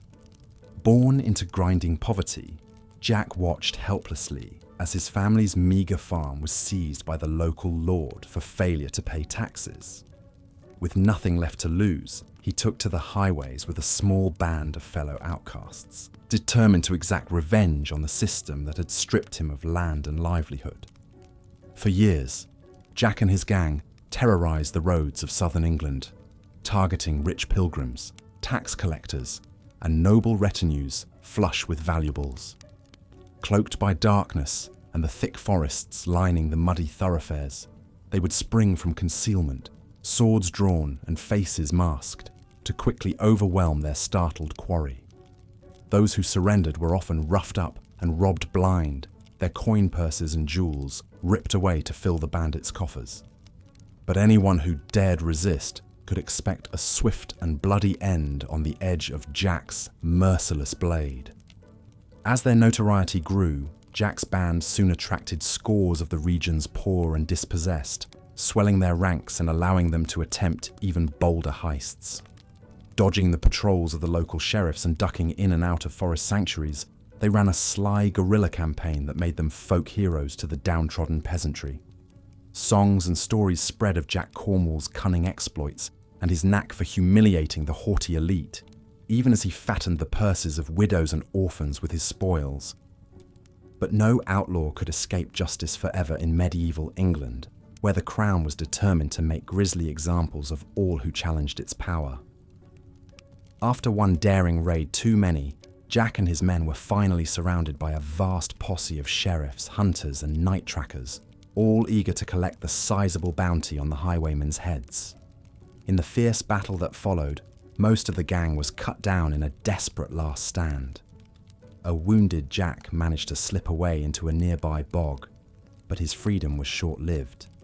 Feverish and weak from loss of blood, he was discovered unconscious by hounds and hauled in chains to the Tower of London to await the King's justice. Crowds thronged the muddy square on the day of Jack's execution, eager for the morbid spectacle of a celebrity criminal's demise. Hauled before the jeering mob, an emaciated Jack was made to endure one last ordeal, his crimes read out by a sneering bailiff over the catcalls and rotten produce hurled by the audience. The sentence was as swift as it was brutal, drawing and quartering, the grisly fate reserved for only the most notorious traitors to the crown. As the executioner sharpened his blades and the cart trundled forward to the site of butchery, Jack Cornwall reportedly turned to his captors with a sly grin, quipping, "I only ever fought for my share of the world's plenty, same as any lord or bishop. Perhaps in death, I'll find the justice so lacking in this life." Whether Jack truly uttered such words, we'll never know. But in that final sardonic defiance, he crystallized the spirit of the medieval outlaw, a rebel to the last against the suffocating strictures of his time.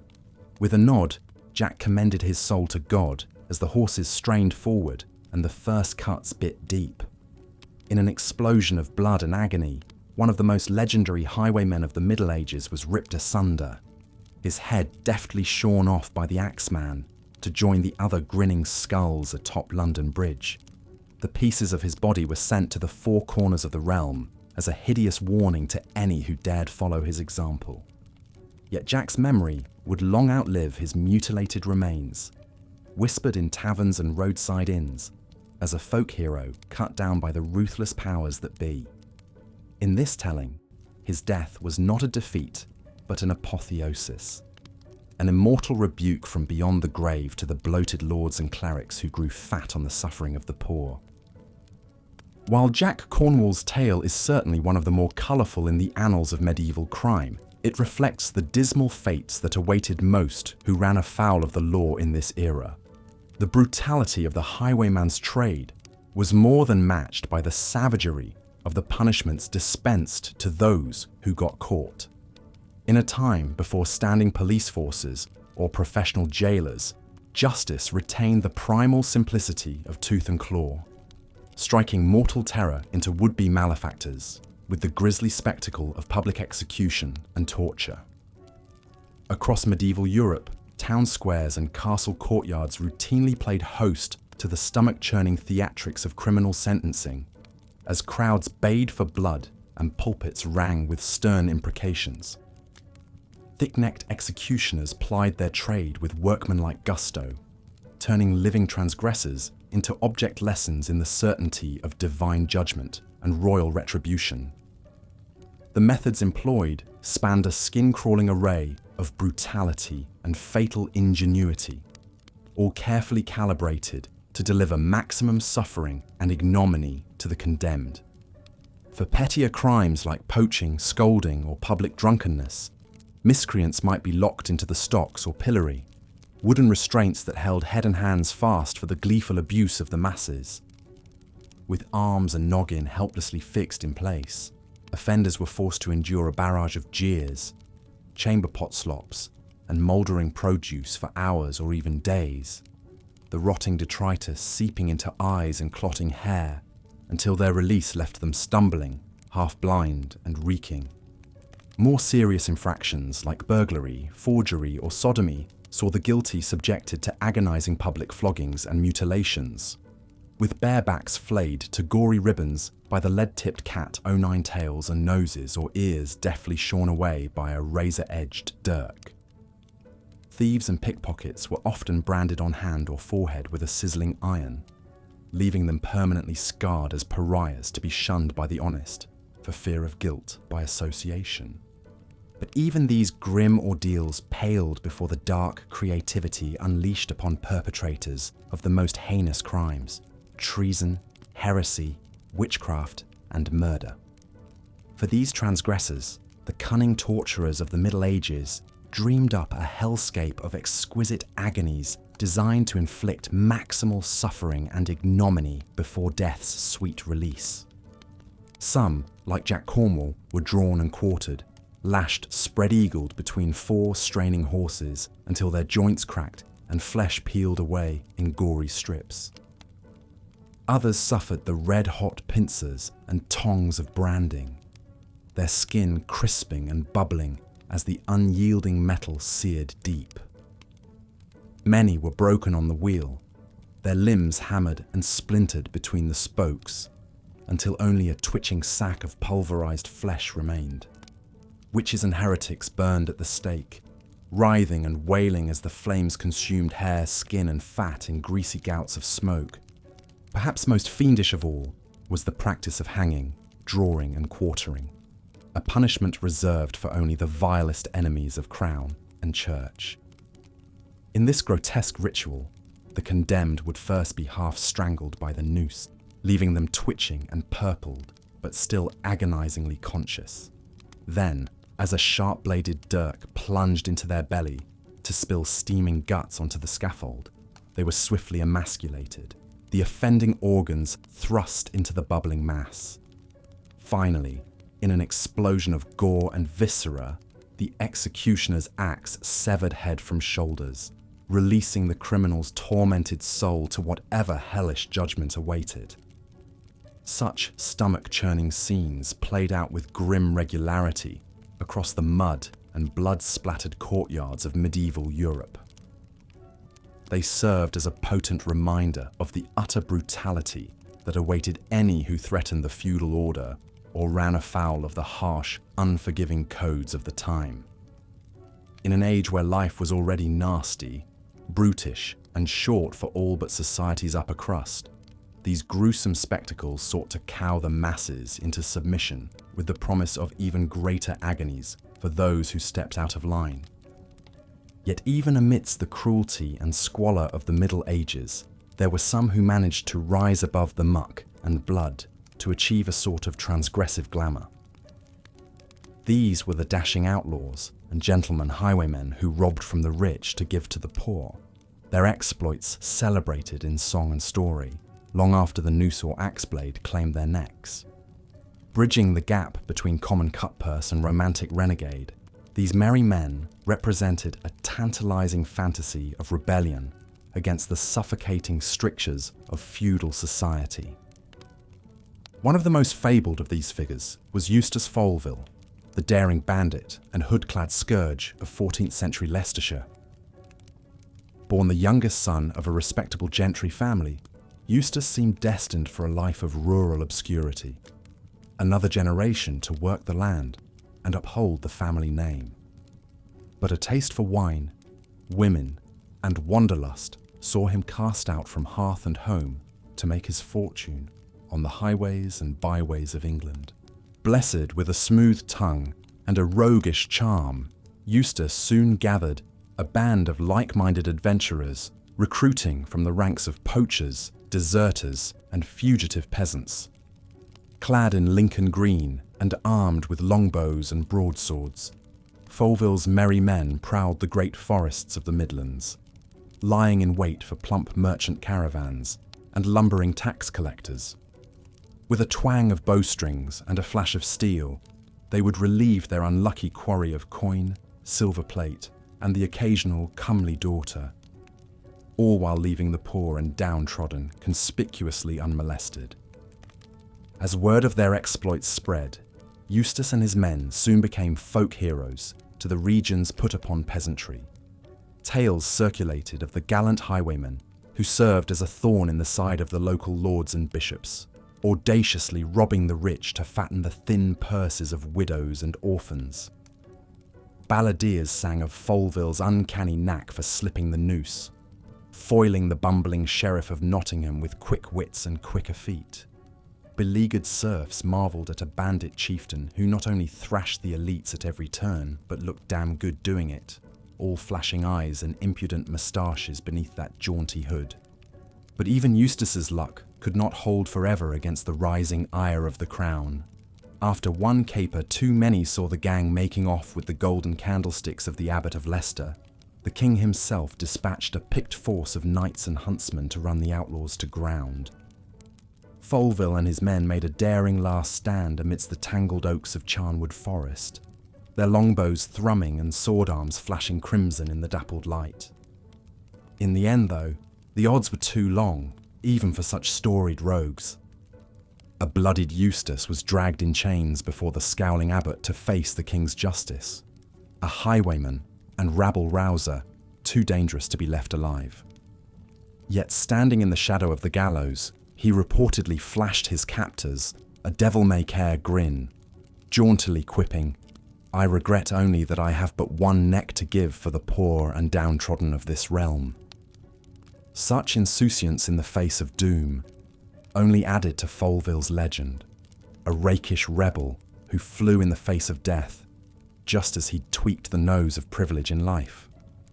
In the wake of Eustace's execution, the crown took ruthless steps to suppress any further banditry, unleashing a wave of gibbets and dungeons to cow the simmering unrest. Yet Folville's memory proved harder to erase than his fleshly remains. For generations after, local peasants continued to whisper his exploits over evening ales, painting the dashing highwayman as a fallen hero of the forest, a merry avenger cut down by the bloated lords and bishops. In death as in life, Eustace had slipped beyond the reach of mere temporal authority to live on in the popular imagination. While Eustace Folville and his ilk offered a romanticised vision of resistance to the feudal order, the realities of life for most medieval criminals were far grimmer, especially for women. In a deeply patriarchal society where females were seen as little more than chattel, the justice system reserved particular brutality and scorn for women who stepped outside the suffocating confines of home and hearth. Even petty offences that might earn a man a day in the stocks could see a woman savagely whipped or disfigured. A female scold or gossip would be denounced as a noisy nuisance and a blight upon the parish, before being subjected to the dehumanising torture of the scold's bridle, or branks. This fiendish contraption featured a spiked metal cage that locked around the offender's head, with a serrated iron bit shoved into the mouth to still the shrewish tongue within. Paraded through the streets like a mad dog, the bridled woman served as a warning to any who dared disturb the peace with idle prattle. More serious transgressions invited even harsher retribution from the paternalistic hand of the law. A woman caught thieving or whoring might have her nose or ears shorn clean away, a permanent disfiguring mark of shame to accompany her every public foray. Pregnancy out of wedlock was treated as a moral abomination, with unwed mothers subjected to savage floggings and confinement in grim Magdalene laundries, breaking their backs to scrub away their sins. But perhaps no crime invited more misogynistic hysteria than the supposed practice of witchcraft.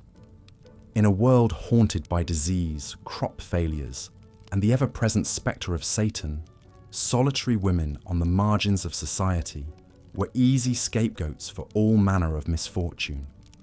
Midwives, healers, widows, any female who dared live outside male control and sanction was vulnerable to the ominous finger of accusation. Once denounced, an alleged witch could expect no mercy from the snarling male authorities. Stripped and shaved, she would be pricked mercilessly for the supposed devil's mark, any blemish or mole seized on as proof of her compact with Satan. Stretched on the rack or crushed beneath piling stones, many would confess to any absurdity, spinning tales of midnight sabbats and carnal congress with the horned one to put an end to their torment. For those who still refused to repent, only the purifying flames of the stake awaited. Across Europe, tens of thousands of women were lashed to pyres and set alight, their blackened bodies crumbling to ash as jeering crowds howled for the destruction of Satan's sluts. In the tortured imaginings of celibate clerics and jealous inquisitors, the witch served as the ultimate spectre of unruly female sexuality, a demonic temptress in league with the devil who threatened to castrate and unman her pious accusers. Such was the dismal and deadly fate that awaited any woman who dared to defy the crushing patriarchy of the Middle Ages. Whether driven by poverty, passion, or simply a desire to exist beyond the suffocating bonds of marriage and motherhood, those who strayed faced a pitiless reckoning from both state and church. Their suffering served as a potent reminder of the unrelenting misogyny that plagued even the most progressive precincts of medieval Europe.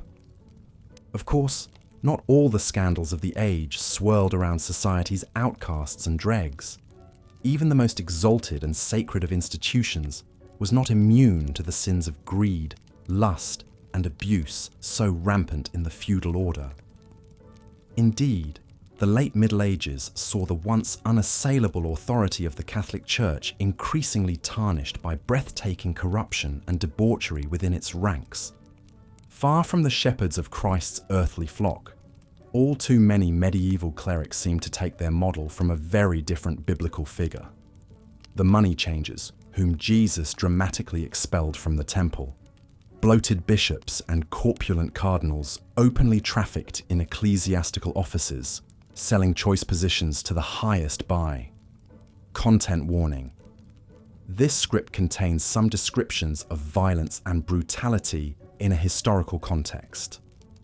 As we've seen, the crushing inequality and desperation of medieval life pushed many to the fringes of society and into a life of crime.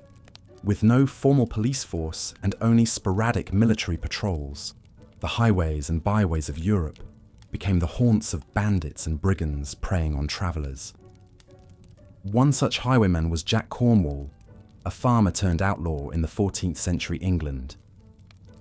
Born to an impoverished peasant family, Jack grew up in a crumbling hovel, his belly often aching with hunger.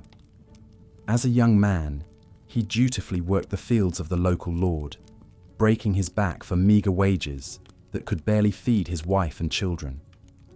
After a series of bad harvests and harsh winters, Jack's family faced starvation. In desperation, he took to the road, determined to do whatever it took to fill their bellies. He began waylaying travellers in the dense forests, demanding their coin at knife point. Though terrified at first, he soon found he had a talent for the outlaw's life. His quick wit and silver tongue helped him relieve many a fat merchant or haughty noble of their purses without resorting to violence. Jack's reputation as a gentleman thief quickly spread, and he recruited other desperate men to join his band. They became the scourge of the highways, striking fast and vanishing into the greenwood. But for all his charms, Jack was still a hunted man. The local sheriff, humiliated by his inability to catch the wily bandit, put a steep price on his head. Late one autumn night, as Jack and his men caroused at a lonely inn, the sheriff's soldiers burst in. A vicious brawl erupted, but the brigands were outmatched. Jack was shackled and dragged off to the dungeons, where he was tortured mercilessly to reveal the location of his loot. Beaten but defiant, Jack faced the magistrate with a wry smile, quipping, "I regret only that I have but one neck to give for my starving bairns." Unamused, the judge sentenced him to a grisly public execution. Before a jeering crowd, Jack was hanged, drawn, and quartered, his head mounted on a pike as a grim warning to other would-be highwaymen. Such brutal punishments were all too common in the Middle Ages, a time when justice was harsh and often horrifically violent. Authorities believed that only the most visceral, agonizing tortures and humiliating public spectacles could deter the desperate poor from crime. For petty theft, a criminal might be flogged until the skin hung from their back in bloody strips, or have a hand lopped off as a permanent mark of shame. Tongues were cut out for blasphemy, eyes gouged out for spying. The most serious offences warranted fiendishly creative punishments to inflict maximum suffering. Murderers and rebels were hung in iron gibbets, their bodies left to bloat and blacken in the sun as crows pecked out their eyes. Heretics and witches were burned alive at the stake, their screams echoing over the sobs and prayers of the bloodthirsty crowd. Traitors suffered the long, excruciating death of hanging, drawing, and quartering, dangled by the neck, cut down still alive, disemboweled, beheaded, and hacked into pieces. But perhaps no sight provoked more dread than the dungeon, that lightless stone pit where the condemned awaited their grotesque fates. Imagine the terror of being dragged down into that fetid hole, shackled to the slime-slick walls, forgotten by all but the rats and the merciless jailers. The reek of filth and fear would choke your nostrils as you listened to the ragged moans of your fellow prisoners, wasting away from starvation or gangrene. Many never even lived to see their execution day, succumbing to disease, torture, or despair. In some castles, you can still tour those medieval dungeons today, if you have the stomach for it. The cold, damp air seems to whisper with centuries of suffering. Etched into the stone walls, you'll find tally marks scratched by prisoners marking their interminable days, fragments of desperate prayers, even the occasional crude joke. Gallows humour, you might say. One night, Robert of Alton left behind an entire autobiography in his cell as he awaited execution for murder in the 1290s. Once a minor noble and celebrated tournament champion, Robert's downfall began when he ran a man through in a tavern brawl. He escaped the scene, but quickly discovered life as a fugitive suited him. He rampaged across England for months, robbing and killing with little remorse. When finally captured, after a sword fight with the sheriff's men left him bleeding and delirious, Robert faced the certainty of a brutal death. With little else to occupy him in the dungeon, he began to pen his life story on mouldering scraps of parchment. In it, he attempts to justify his actions, painting himself as a man more sinned against than sinning. He spills much ink on his ill treatment by a world he feels has betrayed him. The scorns of women, the slights from other knights, the crushing debt that led him to crime. It reads in places like the self-pitying rants of a violent narcissist. But as his execution looms, the tone shifts. He reflects with growing horror on the trail of bodies and broken lives he's left in his wake. In the final pages, Robert writes of dark nights of the soul, his armour of anger finally cracking to expose the frightened child within. He begs for God's forgiveness, wishing he could wash his hands of all the blood. Knowing that he can't, he only prays that his death may serve as a warning to other angry young men. It is a haunting reminder of the thin line between outlaw and hero, monster and man. Of course, not everyone who ran afoul of medieval law was a brawling drunkard or cold-blooded killer. The Middle Ages were a time of few rights and freedoms, especially for women and the poor. A peasant girl might be flogged for the crime of fornication, while a noblewoman who murdered her abusive husband would be burned at the stake for petty treason. Those who spoke out against the all-powerful church could be branded heretics and tortured into recanting. Even within the church, vice and corruption festered behind a facade of piety. In 1390, a scandal rocked London when a surprise inspection found the monks of Sion Abbey drunkenly cavorting with prostitutes in their quarters. The abbot and his clerics had been running a brothel out of the monastery for years, pocketing the profits while preaching celibacy. Such hypocrisy was all too common in a time when religious authority went unchecked. Other men of the cloth strayed even further from the path of righteousness. The defrocked monk Honorius of Autumn roamed the French countryside in the 1180s, seducing and swindling widows out of their inheritance. When his holy habits failed to persuade, he turned to poisons and dark magics to bewitch his marks. After 2 decades of debauchery, Honorius's wickedness finally caught up with him, and he was captured, unmasked as a Satanist and burned for heresy. But perhaps no medieval criminals have loomed so large in the popular imagination as the dashing highwaymen and gallant outlaws. Men like Eustace Foleville, the gentleman robber who bedeviled the wealthy of Leicestershire in the 1320s. A minor noble from a once great family, Eustace turned to a life of crime after his inheritance was unjustly seized by unscrupulous rivals. Rather than let his family name founder in obscurity, he gathered a band of loyal retainers and took to ambushing the tax collectors and wealthy travellers of the realm. But Eustace was no common thug. He saw himself as a righter of wrongs, robbing from the rich and powerful to help the poor and downtrodden. After a successful heist, he was known to throw lavish feasts in the greenwood for the starving peasantry. His gallantry and generosity made Eustace a folk hero among the common people, who shielded him from the sheriff's men. Ballads and poems sprang up extolling his virtues, casting him as a merry prankster and wily charmer. According to legend, he could evade any trap, disguising himself as a leper, a friar, or even a comely maiden to slip past his pursuers. Some tales even paint him as a kind of Cupid, using his ill-gotten gold to dower penniless brides and unite star-crossed lovers. But in truth, Eustace's story is likely far less romantic.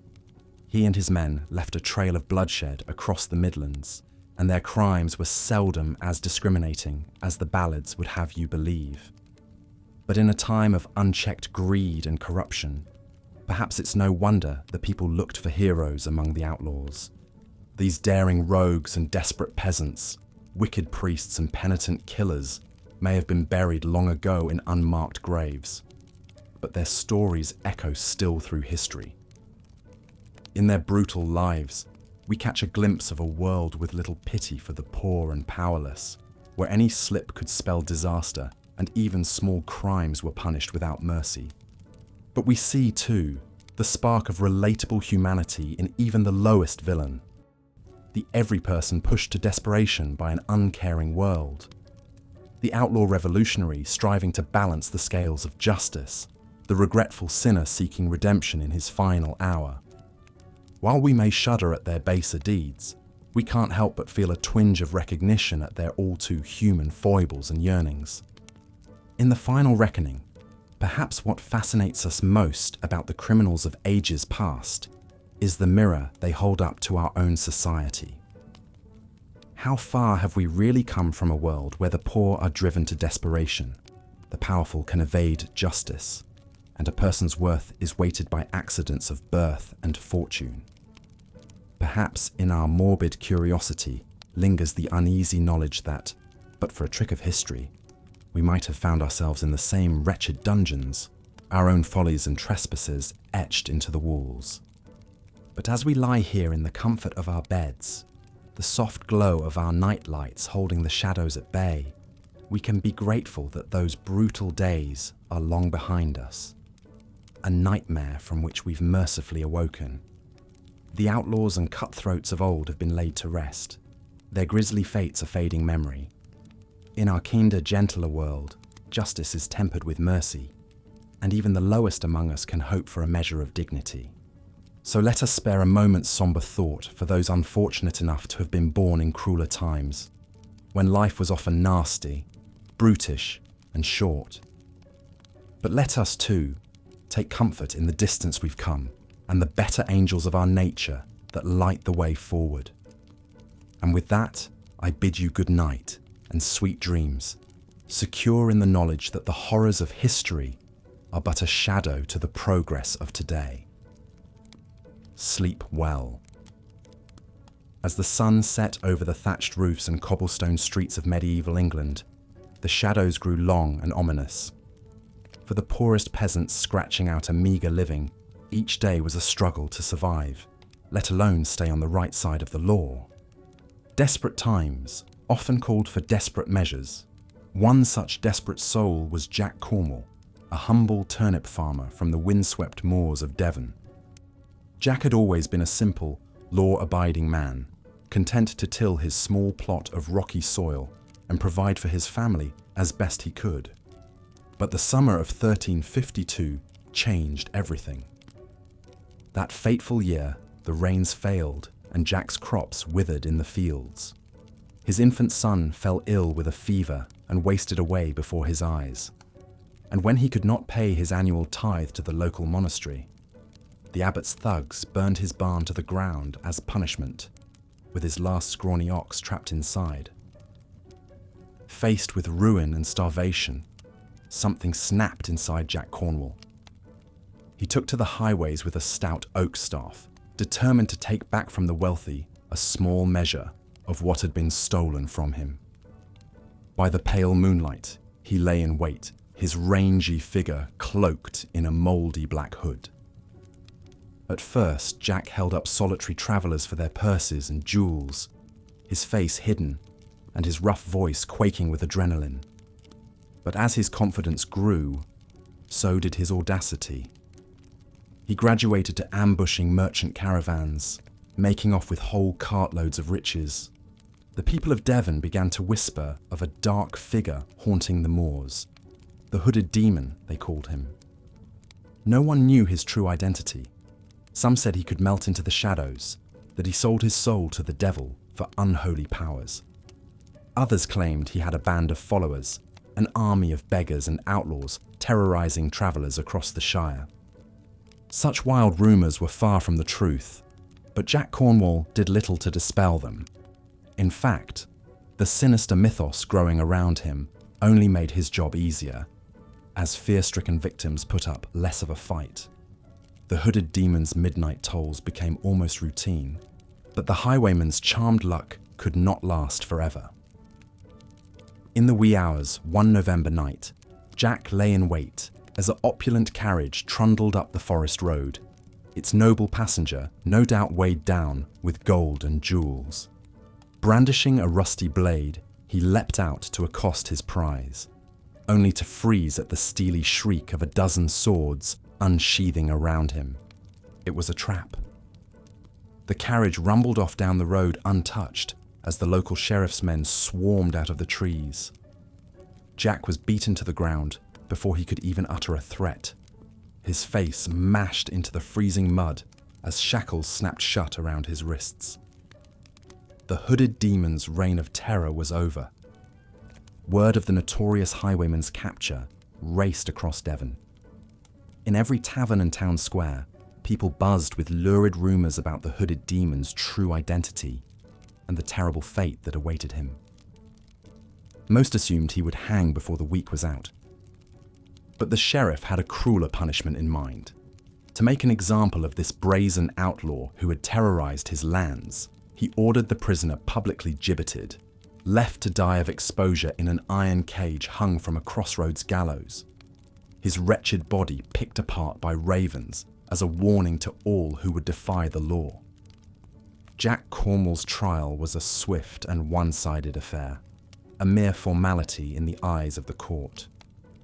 Still bruised and bloodied from his capture, he was dragged before the bailiff in chains, a rotten cabbage bouncing off his head as the crowd jeered his ragged appearance. The sheriff laid out the charges: highway robbery, assault, Satan worship, sedition. Jack protested that he was a humble farmer, driven to desperation after a run of misfortune that was no fault of his own. But his words fell on deaf ears, and when the bailiff asked if any would speak in the prisoner's defense, he was answered only by a stony silence. Faced with a table laden with the jewels and silks he had stolen, Jack Cornwall could mount no meaningful defense. The hooded outlaw could only hang his head as the bailiff declared him guilty on all charges and handed down his sentence, death by gibbeting, to be carried out at dawn. A chorus of gleeful hoots and hollers rose from the mob as Jack was roughly bundled out of the courthouse. Hands bound behind him, he stumbled through the muddy streets as packs of children darted out to pelt him with dung and rotted fruit, braying like donkeys at his humiliation. Soon enough, the grim silhouette of the gallows loomed above him, its gibbets creaking mournfully in the whistling wind. A palpable hush fell over the mob as they parted to let Jack pass, their faces upturned in apprehensive anticipation. Even those who had bayed loudest for his blood felt a twinge of unease at the sight of those rusted cages swaying beneath the crossbeam. With the halting steps of a man mounting his own funeral pyre, Jack Cornwall ascended the weather-beaten scaffold. In the half-light before dawn, his gaunt features took on a sepulchral aspect, as if he were already more spectre than man. The sheriff's men had to lift his limp form into the cramped iron cage bolted to the gallows frame. As the bailiff began to read out the formal declaration of execution, Jack raised his matted head to take one last look at the world that had brought him to this fate. But when he beheld the sea of faces gazing up at him, their features warped by a mix of pity, disgust, and morbid fascination, he could not help but bark out a bitter laugh at the cruel irony of it all. These were the same downtrodden wretches he had seen begging in the gutters, the gaunt women in tattered smocks, and the stooped old men with hands gnarled by a lifetime of thankless toil. The people whose misery and desperation he knew all too well. For had he not been one of them himself before he dared to strike back against the merciless boot of fate upon his neck? In that moment, Jack Cornwall felt nothing but a weary resignation, an acceptance that this wicked world would always crush men like him. As the bolts slammed shut on his gibbet with a resounding clang, he had no energy left to rage against his lot. Head lolling against the rusted bars of his final resting place, he let his eyes flutter closed as the last words of his sentence echoed across the silent square. Shall be left here to perish and rot as a warning to all cut-purses, brigands, and enemies of the king's peace. May God have mercy on his wretched soul. The mob lingered for a time, craning their necks and murmuring to each other as they waited to see if the condemned man would stir. But Jack Cornwall hung as lifeless as a marionette with its strings cut, the slow rise and fall of his chest, the only sign he still clung to life. One by one, the townspeople drifted away to begin their days, the excitement of the execution already fading into memory. The children scampered off to chase each other through the muddy lanes, their shrieks of laughter soon ringing out across the misty hills. The baker on the corner stoked his ovens to blazing life, and the scent of fresh bread began to waft through the stirring streets. And on the gallows hill, the hooded demon sat caged and alone, shivering in the chill as he stared out through dead man's eyes at the world that had defeated him. The life he had known already seemed little more than a half-remembered dream. The man he had been fading like mist under a merciless sun. All that remained was the hooded outlaw, broken and bound in his iron cage, waiting only for the merciful oblivion of death. Jack Cornwall's public torment stretched on for 3 miserable days and nights. The skies wept an icy rain as he huddled against the gnawing cold, soaked to the bone in his rotting rags. Hunger and thirst clawed at his belly with ravenous talons. Sallow-faced urchins took to gathering beneath his perch, taunting him with cruel japes and jeers. "Demon! Demon!" they shrieked with malicious glee, cavorting about the gallows as they dared each other to poke his bony limbs with long sticks. Even the local dogs came to yap at his heels, baring their yellow teeth with hackles raised. Through it all, Jack could only groan piteously in his cage, eyes rolling back in sunken sockets as he shuddered against the bars. At times he slipped into a delirious fog, gibbering nonsense at the cackling ravens that circled ever closer. Death would have been a mercy. But even in his lowest moments, slumped senseless and soaked in his own filth, Jack Cornwall clung stubbornly to life. The embers of his defiant spirit still smouldered deep within, refusing to grant his tormentors the satisfaction of a swift surrender. And as minutes stretched into hours and hours into days, the hooded prisoner persisted in his iron cage. The spectacle soon began to lose its savage thrill. The children lost interest and drifted away to other amusements, and even the bailiff tired of standing guard over a single sorry outlaw hanging catatonic from the gibbet. On the morning of the fourth day, no one even bothered to glance up as they passed under the shadow of the gallows. When the end finally came for Jack Cornwall, only the howling wind and a lone raven perched high above bore witness. With a last rattling gasp, the hooded demon slipped his mortal chains and drifted off to whatever uncertain fate awaits brigands and outcasts in the next world.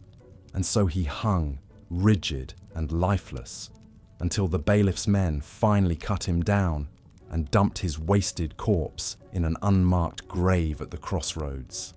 The story of Jack Cornwall, the haunted highwayman of Devon, was not a particularly remarkable one in his day and age. Countless other desperate men took to the roads to prey on their fellow man, driven by gnawing poverty or simple greed. Public executions were a grimly routine spectacle in market squares across the land. And yet something about the hooded demon's wretched end seemed to resonate with the common folk who had watched him meet his grisly fate. In the years that followed, children continued to invoke the caged phantom of the crossroads gallows to frighten each other, daring their playmates to go and spit on the spot where he was buried after dark. Travellers still shuddered and crossed themselves as they hurried past that crumbling landmark, whispering their prayers that Jack Cornwall's unquiet ghost would not reach out to drag them back to the hell he knew so well. His bleak story of a broken man pushed past all endurance lived on, passed down in creaking tavern tales and shivering whispers for generations to come. To the downtrodden and desperate, the hooded demon became a sort of twisted folk hero, a spectre of gallows-hung vengeance against the rich and mighty, however hopeless his stand had been. They raised toasts to old Jack Cornwall's memory and hummed darkly jaunty ballads about the scourge of the highways, even as they prayed their own lives would never follow his dismal path. And on chill November nights, when the skittering leaves sound like bony fingers scraping across bare branches, some folks still shuddered and peered warily over their shoulders as they scurried home through the gloom, half convinced they had caught a glimpse of a ragged black hood lurking at the crossroads up ahead, waiting to waylay the unwary. But the truth, of course, was that nothing remained of Jack Cornwall save a few yellowed bones mouldering beneath the weathered gallows hill. The man himself had been all too mortal, ground to dust between the merciless gears of his age. In that, at least, his short and brutal story was all too common, a glimpse into the miserable lives of the faceless thousands condemned by fickle fate to suffer and perish as penniless criminals, unmourned and unremembered.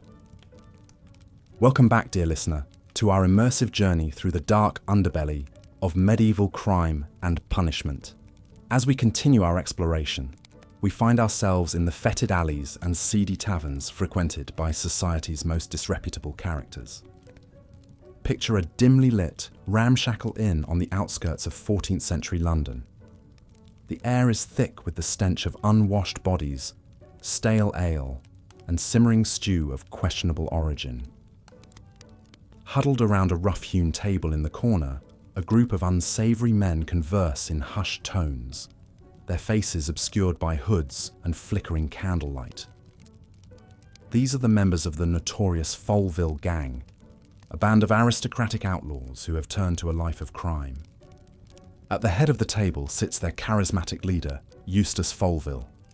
Tall and lean with piercing blue eyes, Eustace cuts a dashing figure in his fine woolen cloak and tall leather boots. Born into a wealthy landowning family, Eustace had every opportunity for a life of privilege and comfort. But a taste for adventure and a hatred for injustice led him down a far different path. As Eustace sips from a flagon of mead, he recounts their latest daring exploit to his eager men. "Lads," he grins roguishly, "that fat tax collector didn't know what hit him. His purse was fatter than a Christmas goose."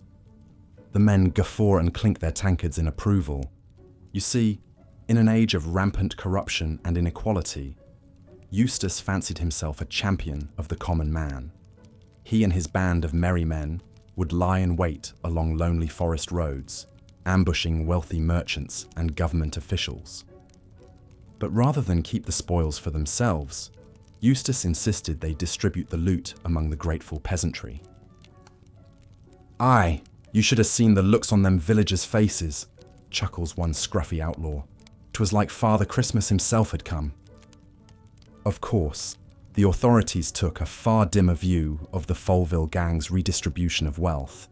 They were wanted men with hefty bounties on their heads. But Eustace's cunning and local popularity always kept him one step ahead of the sheriff's men. The Folville gang's exploits soon became the stuff of legend, celebrated in ballads and folklore.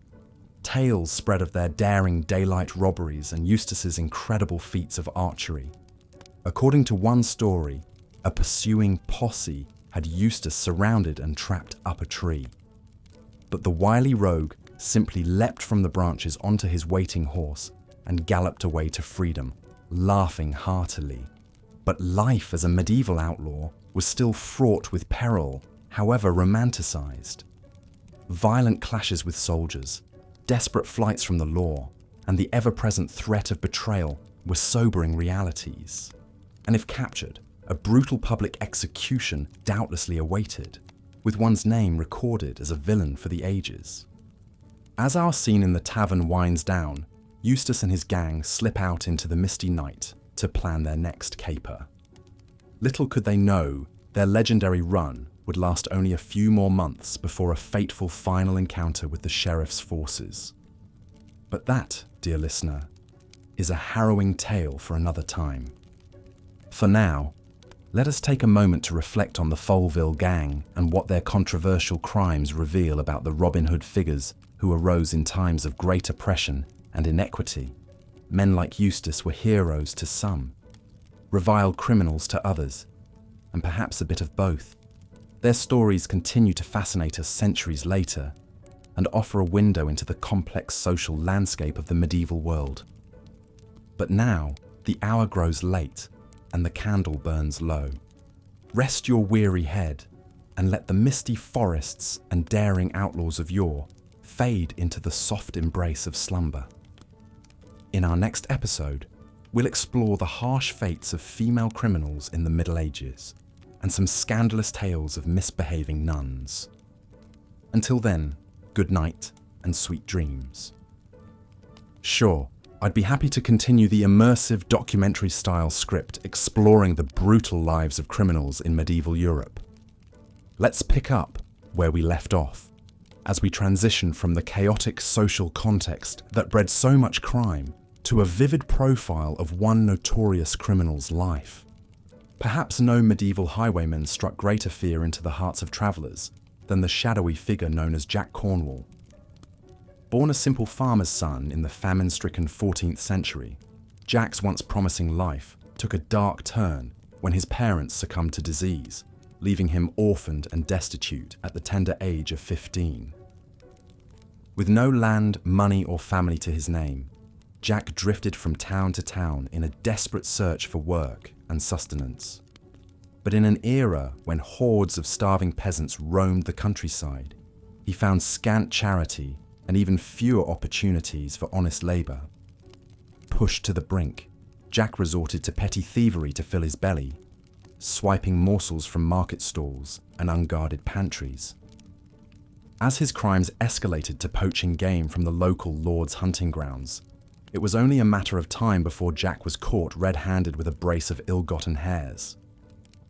Hauled before the bailiff's court, the penniless youth could only throw himself on the mercy of the sneering magistrate, who offered a stark choice: the loss of a hand or enlistment in the ongoing war against France. Choosing the lesser of two grim fates, Jack took up the sword and marched off to fight as an expendable footman in a foreign land. For 6 long years he slogged through muddy battlefields and disease-ridden camps, watching his comrades fall to French arrows and the merciless flux. Through it all, he somehow survived, clinging to life even as his soul withered. When he finally limped home, physically scarred and mentally shattered, Jack found an England that offered its returning heroes nothing but hunger and scorn. His soldiering done, he drifted back into vagrancy and petty crime to keep body and soul together in a world that had no use for him.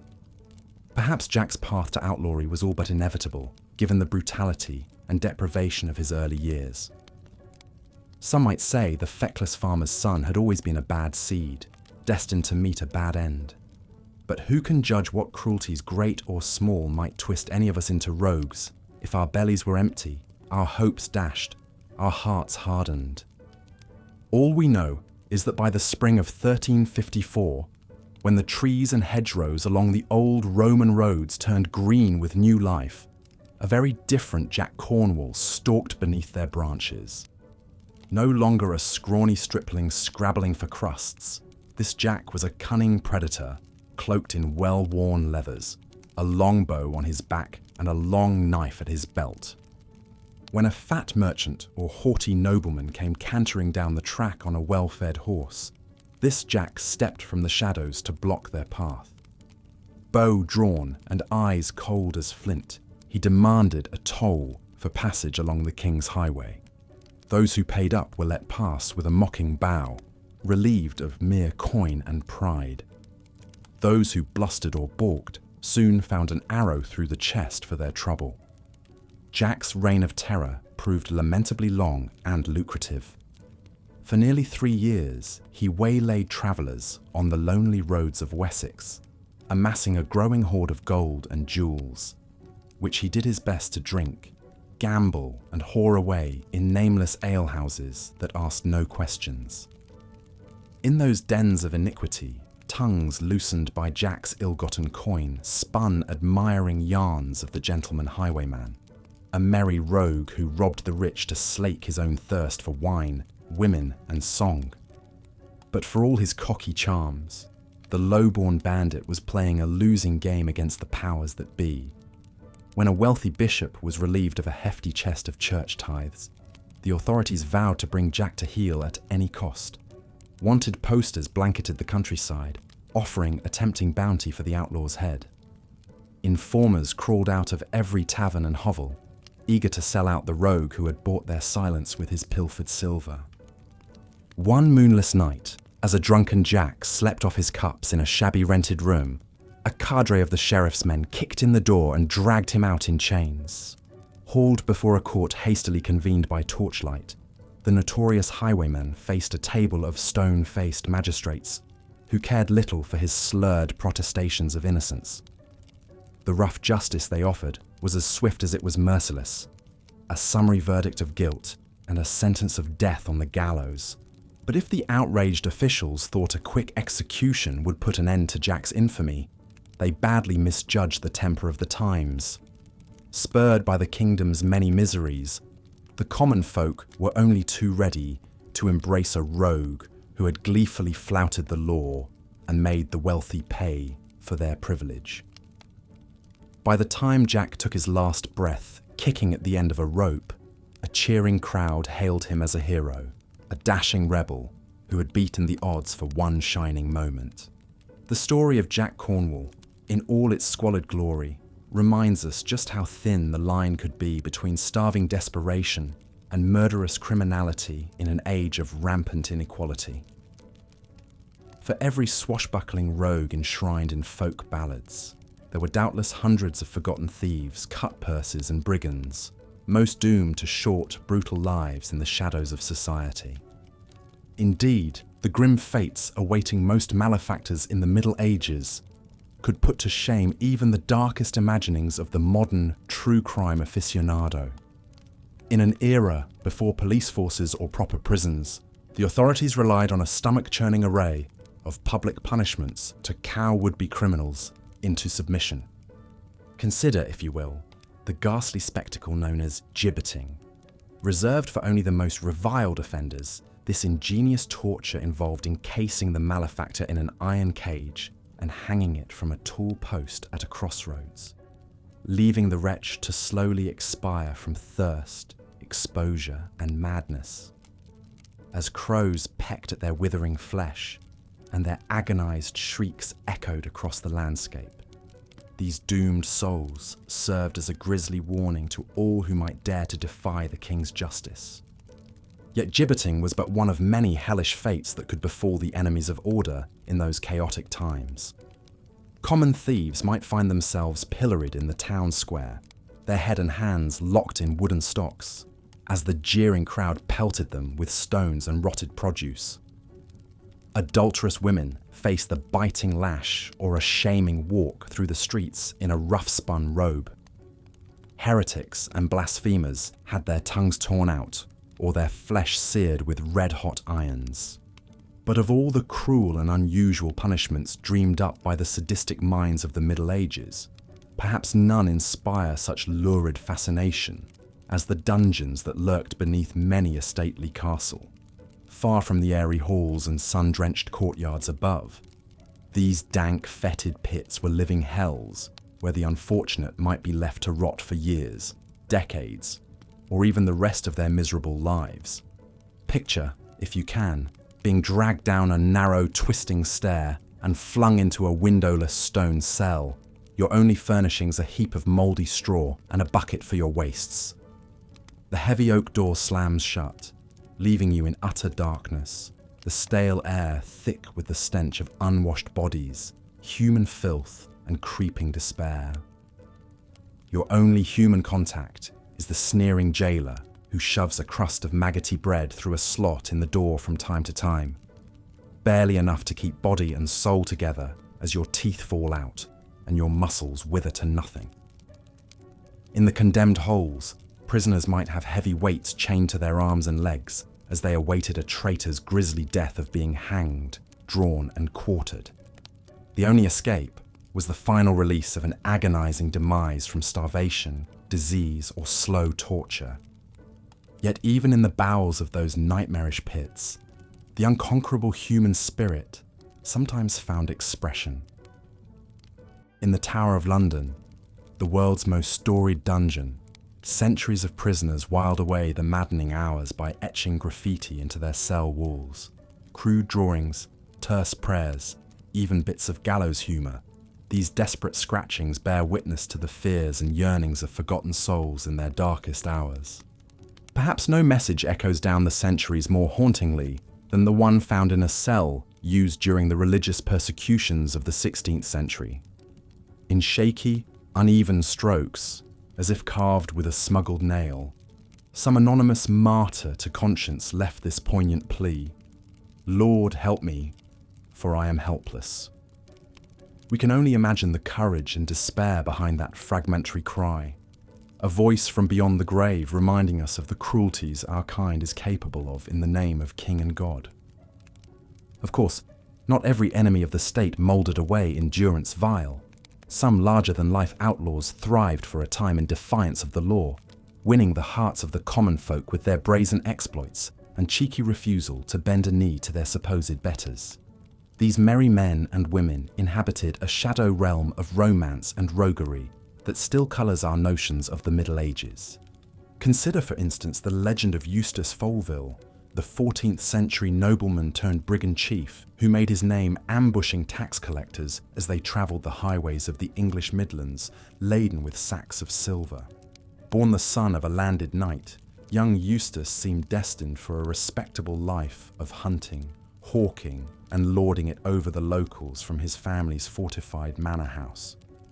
But when his hot-tempered elder brother murdered a neighbouring squire over some petty slight, the Folville clan found themselves branded as felons and forced into a fugitive existence in the dense woodlands of Leicestershire.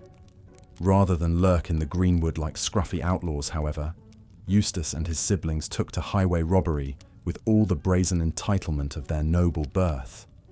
Clad in the finest linens and mounted on swift steeds, Eustace and his gang would lay in wait for royal officials as they rode from village to village, extorting ruinous taxes from hardscrabble peasants. With a jaunty cry of "Stand and deliver!" the masked highwaymen would relieve the startled functionaries of their ill-gotten gains at sword point, then melt back into the forest with mocking laughter. According to the breathless tales told in manor houses and ale houses alike, the Folville gang didn't keep a penny of their booty for themselves. Instead, they distributed the coin among the grateful poor, a winking claim that curried favour among the put-upon populace and drove the beleaguered authorities to distraction. So beloved were the Folvilles in the shires they preyed upon, the story went, that folk would turn up at their hideouts with offerings of food, wine, and tidings of rich prizes travelling the roads. Balladeers sang of Eustace's jaunty courage and resourceful wiles, casting him as a roguish hero for an age of corruption and want. But even the most celebrated outlaws eventually pushed their luck too far, a lesson Eustace learned the hard way on a chill autumn day in 1326. Betrayed by an informer as he lay low in a village inn, the dashing brigand suddenly found himself beset by a small army of the king's men, all hot for his head and the bounty on it. What followed was a wild chase across the back roads and byways of the Midlands, with the determined sheriff and his posse ever at Eustace's heels. One by one his companions fell by the wayside, shot down by archers or cornered and clapped in irons, until Eustace alone remained, grimly spurring his lathered horse onward. In the end, it was his own daring that undid him. Hoping to give his pursuers the slip, Eustace veered off the road and plunged into a dense copse, only to have his mount stumble headlong into a hidden ravine. Pinned beneath his thrashing steed, the luckless highwayman could only watch helplessly as his foes came crashing through the brush, bows drawn and swords bared. Some tales hold that Eustace, ever the flippant rogue, cracked one last jest as he was hauled roughly to his feet and bound for the gallows.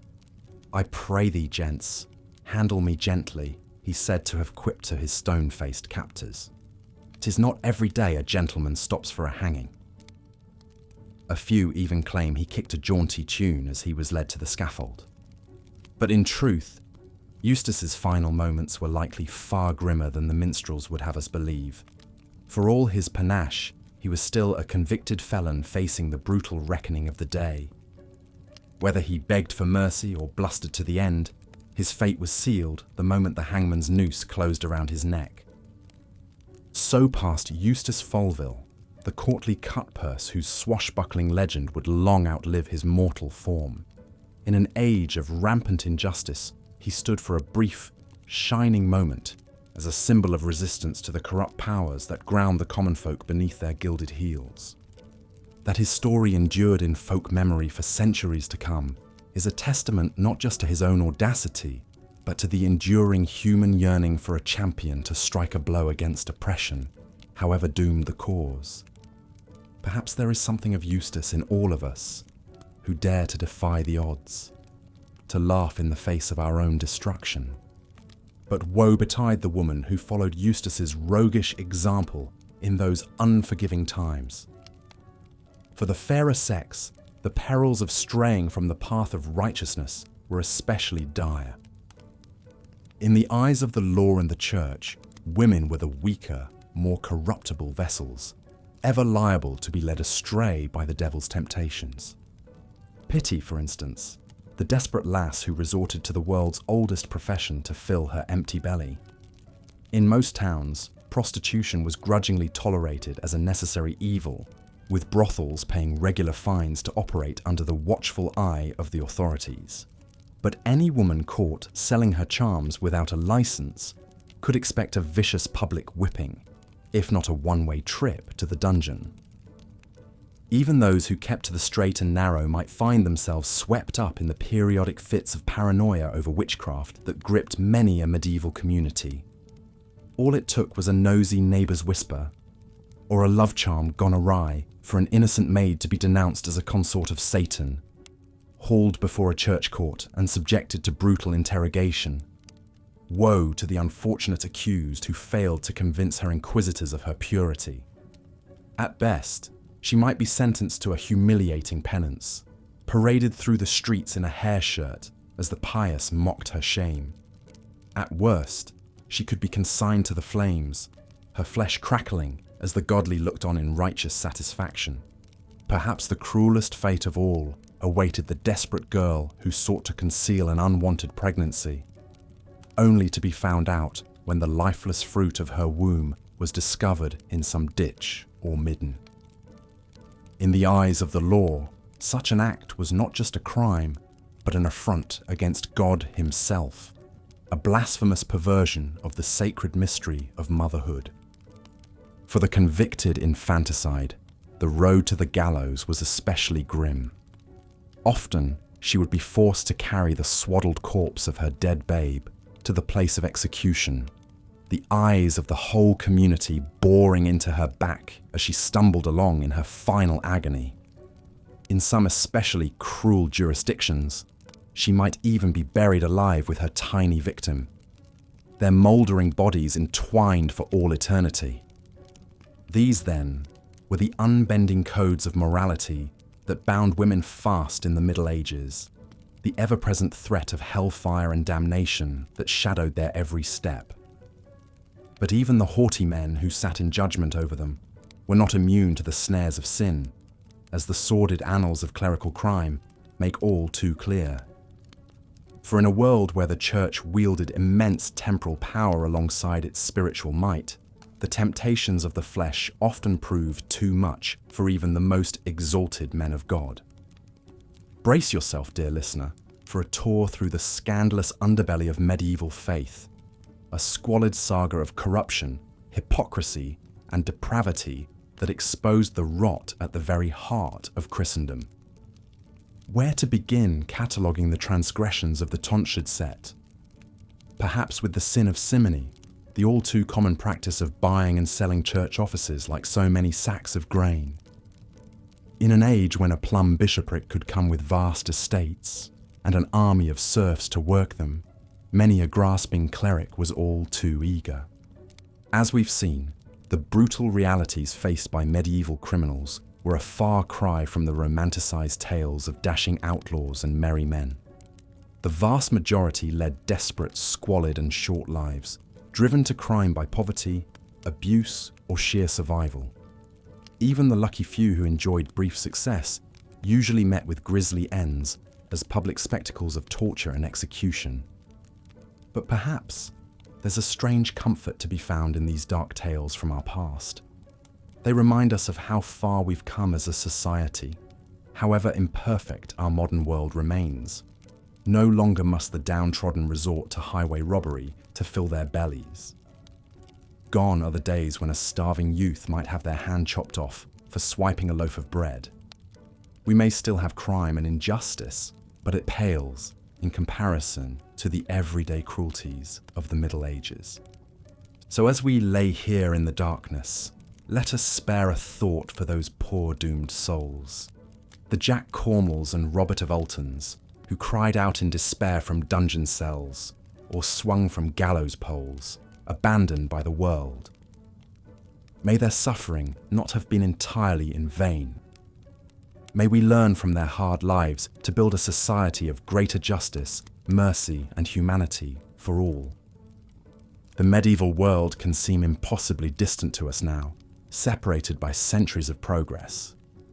But in many ways, those who lived then were no different than you or I. They too dreamed of happiness, love, and a better life, even as their world made such things a distant luxury.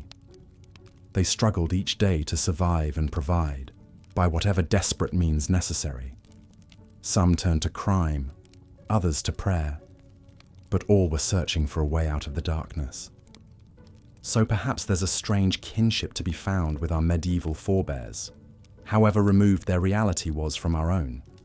A recognition of the enduring human spirit that has carried us through plague and war, famine and tyranny, to the unprecedented peace and abundance we enjoy today. We are the heirs to their suffering, the lucky ones who made it through to a brighter tomorrow. In that sense, we carry their memory with us, whether we realize it or not. And so, my fellow traveler, I invite you to drift off into gentle slumber with a feeling of profound gratitude for the blessings of the present, for the warmth of your bed, the safety of your home, the rule of law that protects you. These are the hard-won fruits of centuries of progress, paid for by the blood and toil of those who came before. As you sink into oblivion, let your final thought be one of compassion for all those lost souls who never knew such comforts. May they rest in peace, knowing that their struggles were not forgotten. And so our journey through the annals of medieval crime comes to an end. I hope you found it a fascinating, if somewhat macabre, tour through a lost world of desperation and brutality. There are countless more tales that could be told, of daring prison breaks and infamous scandals, of corrupt sheriffs and bribed juries, but those will have to wait for another night. In the meantime, I humbly ask that if you enjoyed our time together, you might consider showing your support with a like or a subscribe. It really does help me to keep the torches burning here at the Boring History Company. But if not, no worries at all. I'm just grateful to have had you along for the ride. So thank you, dear listener, for lending me your ear and your imagination. It's been a true pleasure sharing these dark corners of history with you. I hope you'll join me again sometime for another journey into the forgotten past. But for now, I bid you good night and sweet dreams. May your sleep be as deep and peaceful as a medieval king's, unburdened by the cares of this world.